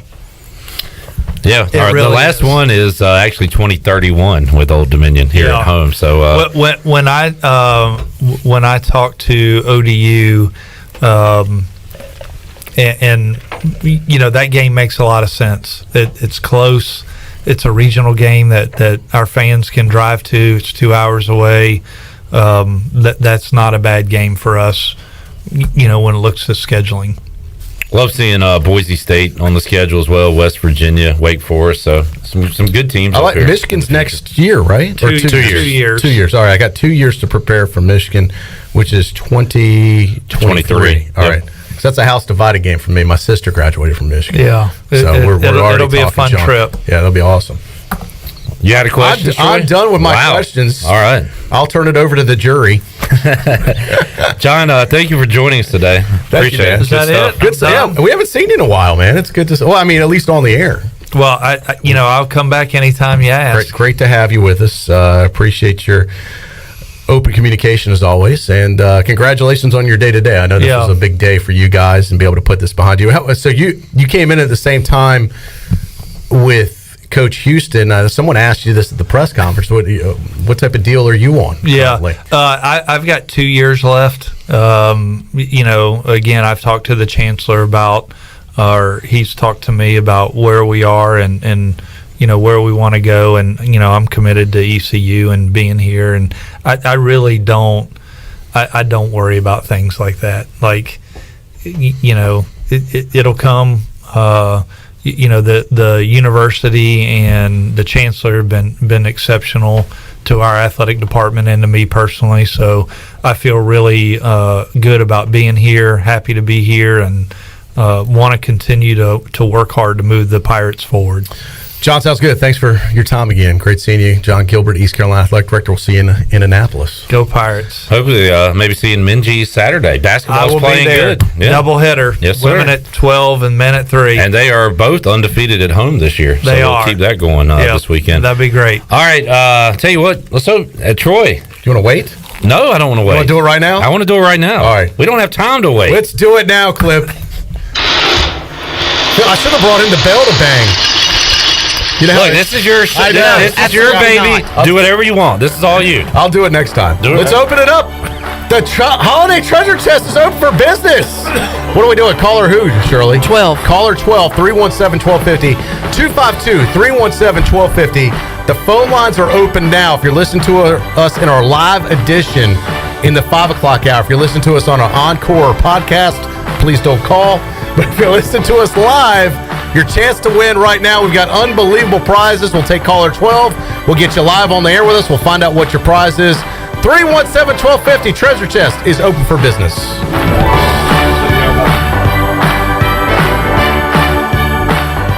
Hey, Troy D here with my good friend Kelvin Rawls from Pest Tech. Kelvin, I just want to thank you and Chris and all the great folks at Pest Tech for such awesome service. You totally eliminated the mosquitoes in my backyard, plus the fire ant problem I was having in the yard. Hey, you're certainly welcome, Troy. I have heard the same thing from all of our customers through the year of COVID. With everyone being home, they want to enjoy the outside and being mosquito, fire ant, and pest free. Enjoy all your property from the kitchen to the curb. Visit pesttechofgreenville.com today for complete service. Christie's Europub is the perfect place to relax, grab a bite, and enjoy a drink this fall. Located in the heart of Greenville and just a few blocks from ECU's campus, Christie's offers lunch, dinner, and late night with live music every Sunday. Come and have brunch Monday through Friday from 11 to 3 or Saturday and Sunday from 11 to 4.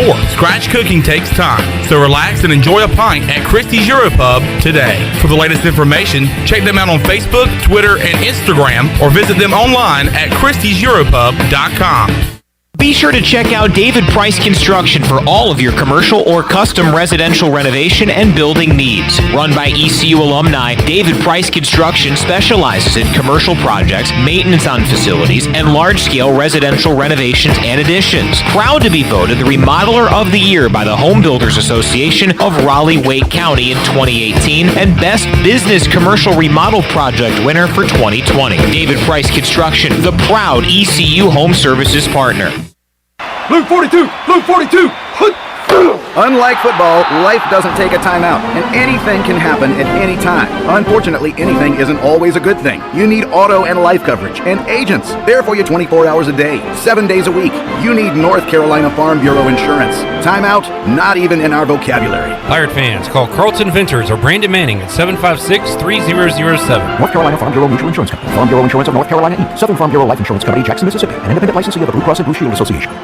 This year, U.S. Cellular's making a big deal out of the holidays. You can choose any phone from any brand free. That's right, any phone you see in our stores free. And get unlimited data for our best price of the season. Just $30 a month per line with 4 lines. Feel the locally grown joy from U.S. Cellular, America's locally grown wireless. Limited time offer. Terms apply. See uscellular.com for details. This is Brandon Tate, owner and operator of Atlantic Wireless, an authorized agent for U.S. Cellular since 1997. Visit atlanticwireless.com to find the store near you. We go beyond the call.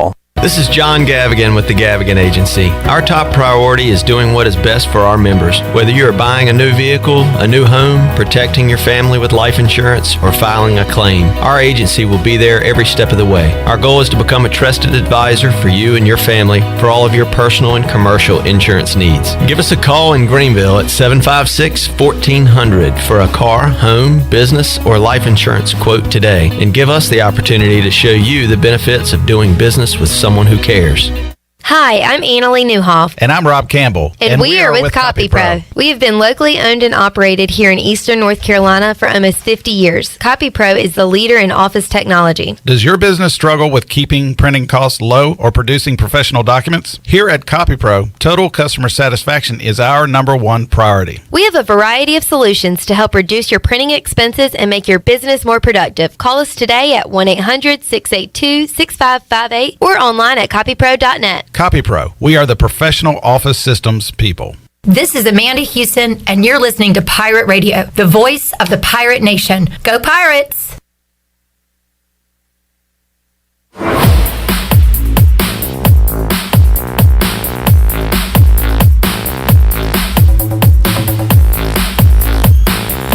You're listening to Hour 3 of Pirate Radio Live. Save lives, be a hero, and make $700 your very first month donating plasma at Grifols Biomat USA. It's the easiest way to make extra money. Start now at Biomat USA on 505 South Memorial Drive. Make up to $700 in a month and save lives now at Grifols Biomat USA. A better donor experience and better pay. Now back to the show. Welcome back. Are you one who has been waiting before trying CBD? Well, ENS Hemp is the area's leader in CBD, and they want to educate you on how their products work. Get relief from stress, anxiety, fatigue, pain, and PTSD today at ENS Hemp on Fire Tower Road near Sam Jones Barbecue or online at eshempcompany.com. Now let's head back into PRL. Here's Clip Brock. Alrighty, back with you on Pirate Radio Live here on a Thursday. Great to have Jon Gilbert in studio as great conversation with the AD at East Carolina. He and Mike Houston in East Carolina agree to a contract extension and a raise. Mike Houston under contract now through 2026. Yeah, I got the hard copy here too, Clip, and boy, it is very extensive. Yeah, it's a lot of legalese in here, a lot of nuggets in here, and all types of things that could just give you a headache trying to read it all. We might just read one random page a day and we'll be done by next July. Yeah, by the time it's time to renew Coach again for his next deal, we might be through with it. But we'll get to the Bronco Mendenhall news. He put out a statement as to why he's stepping down from Virginia, and we'll get to that. But we have a winner on the Fixed NC Live line, and boy, this is going to make some people mad. This is weird. Chad Moore, who tries to call in every single day and cannot get in for years and years, and all of you that call in and get a busy signal. So yesterday... Yeah, now our rule is you can only win once as a person. Correct. You can't what was it? Carrie Brown won yesterday, so she can't call in again. Correct. Or if she does, she won't be a winner. She's not eligible to win again, right. But that doesn't mean someone else with the last name of Brown can't try and win. Patrick Brown is our winner today. Now, Patrick, no way you're related to Carrie Brown, our winner from Wednesday, right? I have no idea who you were talking about. Okay. All right, he could be divorced. I don't know. Patrick, you guys work for the phone company. Have you rigged this system? Do I have to investigate this? No. We may have more than one phone going. We've got the kids roped in on it, but this is straight up my phone. It was me calling and my 11-year-old saying there is no way that you're going to get through if Mom got in yesterday. I mean, whoever that woman was. It's unbelievable. So your wife won yesterday and you win today. Now, we'll say that's it for you guys because I think you got to be 21 or over on this deal. That's right. Good point. Yeah, so don't be having your kids call tomorrow. The trick is we get in early because, once the word gets out that this is going on again, then people just go crazy. Everybody's calling. So yeah, get in early and get multiple phones. He's got a science to it. I mean, there must be 10,000 people that are ready to choke slam you. It's the holiday season. Tensions are high. All right. Well, unbelievable. Well, you need to let's run down the list real quick, Shirley Rhodes. Let me pull up. I liked how y'all kind of tag teamed it yesterday. Yeah, it makes it fun, right? Yeah, did a good job with that. All right. So, Shirley, are you ready to go? Yeah, sure. All right, I'll get it started with 12 large pizzas from Domino's of Greenville. Pirate gift basket from UBE. Takeout party for 10 from Parker's Barbecue. $100 gift card from Emporium. $100 gift card from Chico's. Lazy Boy recliner from Bostic So Furniture. $100 gift card to ENS Hemp Company. $100 gift card to Fresh Five. $100 gift card to Fleet Feet. Ultimate party package from Sawyer's Fun Park worth $360. $200 gift card to Factory Mattress. $140 gift card to Revive Health and Wellness. Gift basket to Naughty Dog Brewing Company. $100 in gift cards to Dap House, Christie's Euro Pub, Sidebar, and Jarvis Street Bottle Shop. $100 gift card to Halo. $100 gift card to Bagel Man. 1 free year VIP subscription to Hoist the Colors. That is what is in the treasure chest. This is the 19th season we've done the treasure chest. The first year for you for those of you that were with us in December of 2003, it was the first year we did this. Think back, folks. Where were you in 2003? That is when we started the Pirate Radio Holiday Treasure Chest. And the very first year, we only did this one time for this way. We did a winner take all Wow. One person won like everything we had in the chest. And then we were like, wait a second. This is like, we should spread the love around. Yeah. Like, let's spread it out more, make more people winners. This is amazing for this one person. But man, we've got like 20 items in here. What if we could have 20 people that are happy? That's nuts. Somebody had a very merry So there's a little Pirate Radio history trivia for you buffs. All right, Patrick, anything in particular you're hoping for today? No, not really. Not at all. I've won multiple times just to rub it in other people's face. Wow. Just making me even angrier at me. And my wife. I think we've won probably a total of, 5, 6 other prizes. Oh, wow. Patrick, while we're talking, I think Chad's head just exploded. tell us, what do you do nowadays? I'm a server and storage engineer for an agricultural company that's in like 32 different companies. So I'm a computer geek, basically. All right. Like a super geek. All right. And you used to, back in the day, you originated the Greenville's Jolly Trolley, right? I did, and I'm the goofball that used to toilet paper people in restaurants, and I currently run around as Buddy the Elf. Every once in a while, you'll see me acting a fool. There's a good video out there of me roasting the former mayor, Thomas, and how he couldn't read and Hooked on Phonics trained him to read. So, yeah, it's pretty good. Yeah, I couldn't tell who the elf was between you and him. Oh. That's good. That's supposed to be funny? Patrick, did you work at a seafood chain restaurant many years ago? I did. I mean, unbelievable. I remember this Was guy he a waiter? acting a fool. No. He's probably a little older than me, I would think, but I remember going to that restaurant and him just being a crazy guy. And it's, Yep. Yeah, he's still crazy. He is, and he's a winner. So. All right, Patrick, so here's the deal. We got the treasure chest. We've picked out a sealed envelope for you. Chad, by the way, called 53 times today, Troy Day. Wow. Trying to get in. That is incredible. Wait, how many times did he call yesterday? Like 105. It said 100 yesterday. I'm really pulled for Chad because he's a very loyal listener. But I kind of like the storyline that he can't win, too. It makes something to talk about. He's our favorite loser, I guess. Yeah, he's the Cubs. That is tough stuff. That is tough stuff right there. It's a tough phone call league. It's a tough competition, Troy. Unless your last name's It's a Brown. tough giveaway. All right, so here we go, Patrick. You ready to go?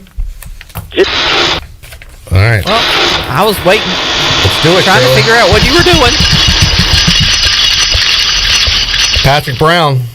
Oh, man, if somebody's got to win this is perfect for you. Because this isn't always perfect for everybody. But this is perfect for you.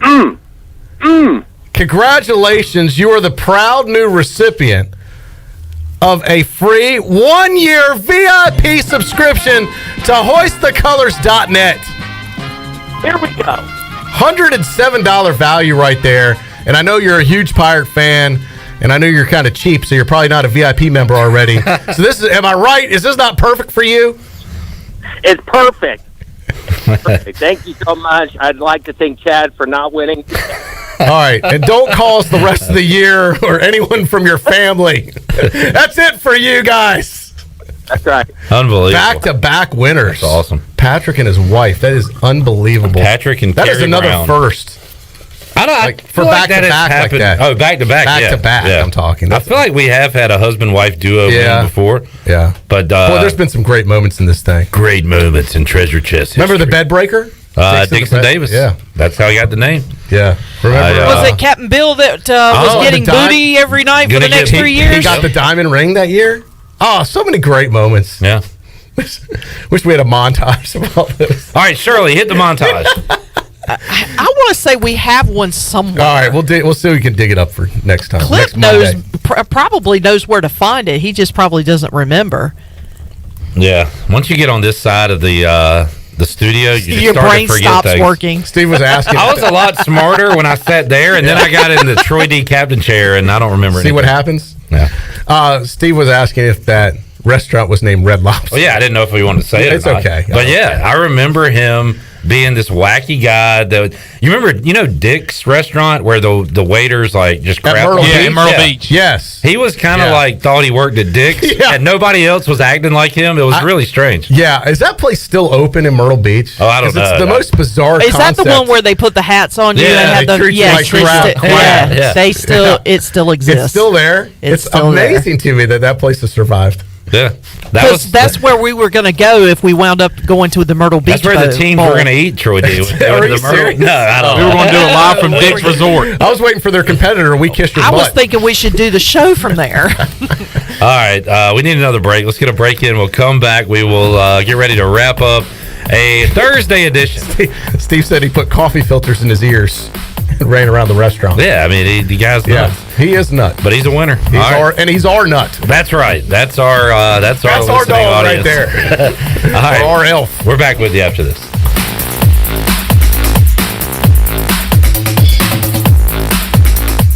Hey Pirate Nation, this is Tom Brown from Brown & Wood Cadillac. We've been serving the Pirate Nation in Eastern North Carolina for 83 years. We have 4 brands, 3 generations, 2 showrooms, and 1 goal to make sure you leave a happy customer. This month at Brown & Wood, get a 2021 Cadillac CT5 for 0.9% for 72 months, plus $500 off. And as always, Brown & Wood is the home of the lifetime powertrain warranty. We're located on Greenville Boulevard next to the Convention Center, or shop us online at brownandwoodauto.com.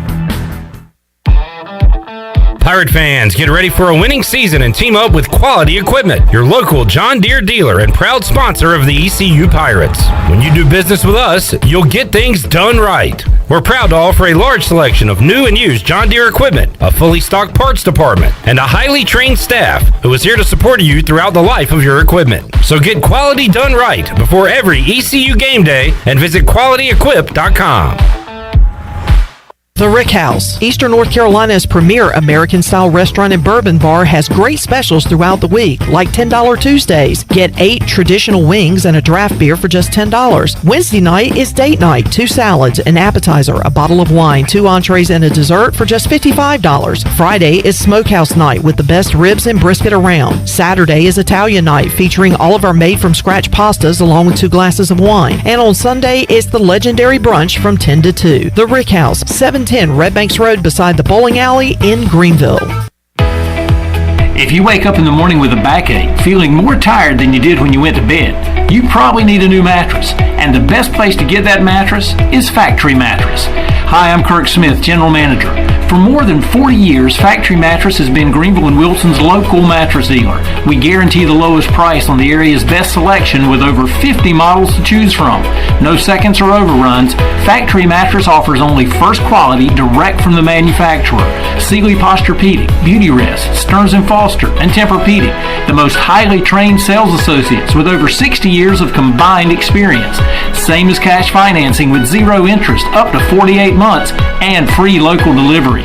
Face it, to have a good day, you've got to have a good night. So sleep better knowing you saved money at Factory Mattress, locally owned on Greenville Boulevard in Greenville, on Forest Hills Road in Wilson, on the web at FactoryMattressUSA.com, and a proud member of Pirates Supporting Pirates.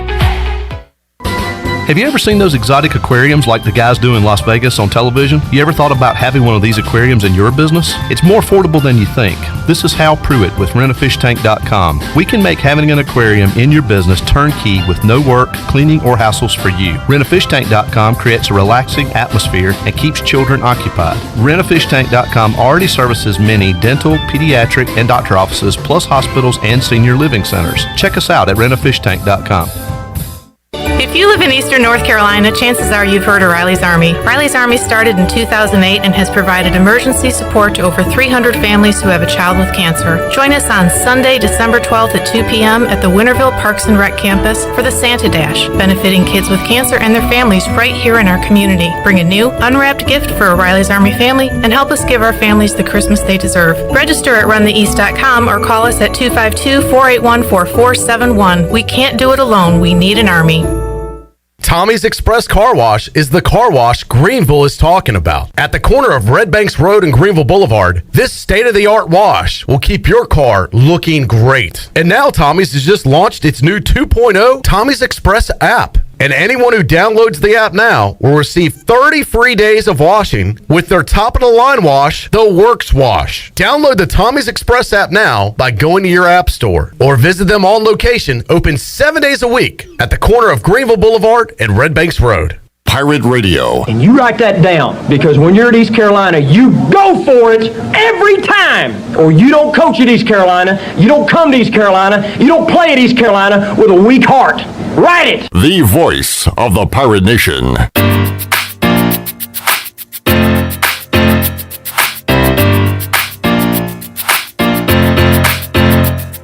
You're listening to Hour 3 of Pirate Radio Live. Save lives, be a hero, and make $700 your very first month donating plasma at Grifols Biomat USA. It's the easiest way to make extra money. Start now at Biomat USA on 505 South Memorial Drive. Make up to $700 in a month and save lives now at Grifols Biomat USA. A better donor experience and better pay. Now back to the show. Welcome back. Save lives, be a hero, and make $700 your very first month donating plasma at Grifols Biomat USA. Is the easiest way to make extra money. You can start now at Biomat USA on 505 South Memorial Drive. Make up to $700 in a month and save lives now at Grifols Biomat USA. A better donor experience and better pay. Now let's head back in to PRL. Here's Clip Rock. All right, great show today. Great to catch up with Tim Kraft, former ECU assistant basketball coach. He'll be in Minges coming up on Saturday, bringing his Gardner-Webb Bulldogs to town to play the Pirates. Also caught up with Jon Gilbert on today's program. Troy D, it's been a good one. Yeah, we talked about future scheduling. It's kind of crazy. We're looking out, it's almost like a decade out. They have the non-conference already lined up. I mean, hell, at this point, though, I'm going to quit worrying about it. I'm just going to hope to make it to the state game next year. One game at a time. Why get ahead of yourself at this point? I mean, well, I was just why saying, am I worried about us scheduling North Carolina State in 2030 when, I mean, God knows whether we'll even be here. 2028, I said I wish that was next year's schedule. NC State at home, Boise State at home, at Wake Forest. Now, will any of those games be played in 2028? They're on the schedule right now. Yeah. We'll see, but that's an attractive non-conference schedule for 7 freaking years from now. Yeah, and let's look at 2023 at Michigan, probably to start the season perhaps. Marshall at home, at App State, and then Gardner-Webb. I like that. That is a wide variety right there. I like Marshall coming here. I like that game. Yeah. And at Michigan, of course, you got that big time opportunity to. I would like to see more of those games on the schedule. Great opportunity. Yeah, great opportunity. We'll be hearing more opportunity for the next. Well, I don't want to say few years or Troy. Hey, look.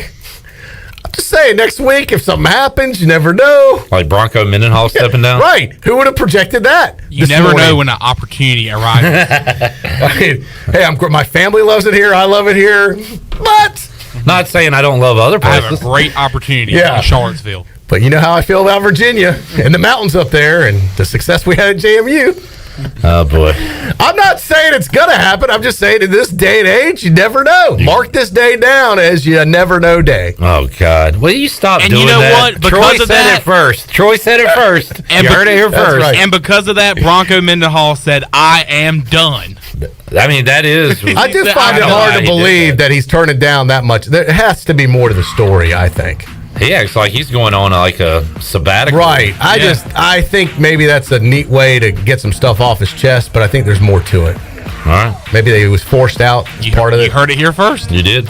I just doubt, I'm just going to leave. I'm just going to walk away from all these millions of dollars. I don't buy it, is what I'm saying. Troy, good stuff. Enjoyed it. Great show today. Thanks, Clip. I'll see you again next week. Monday? Yeah. We'll do Monday at 5. Sounds good. How about that? All right. We'll see you fine folks Friday, 3 o'clock for an all-new edition of Pirate Radio Live for Shirley Rhodes, Chandler Honeycutt, the Big Dog, Troy D, and the crew here. I'm Clip Rock. So long, everybody. Thanks for listening to Pirate Radio Live, an exclusive presentation of the voice of the Pirate Nation. This is Pirate Radio, WGHB Farmville, 1250 and 92.7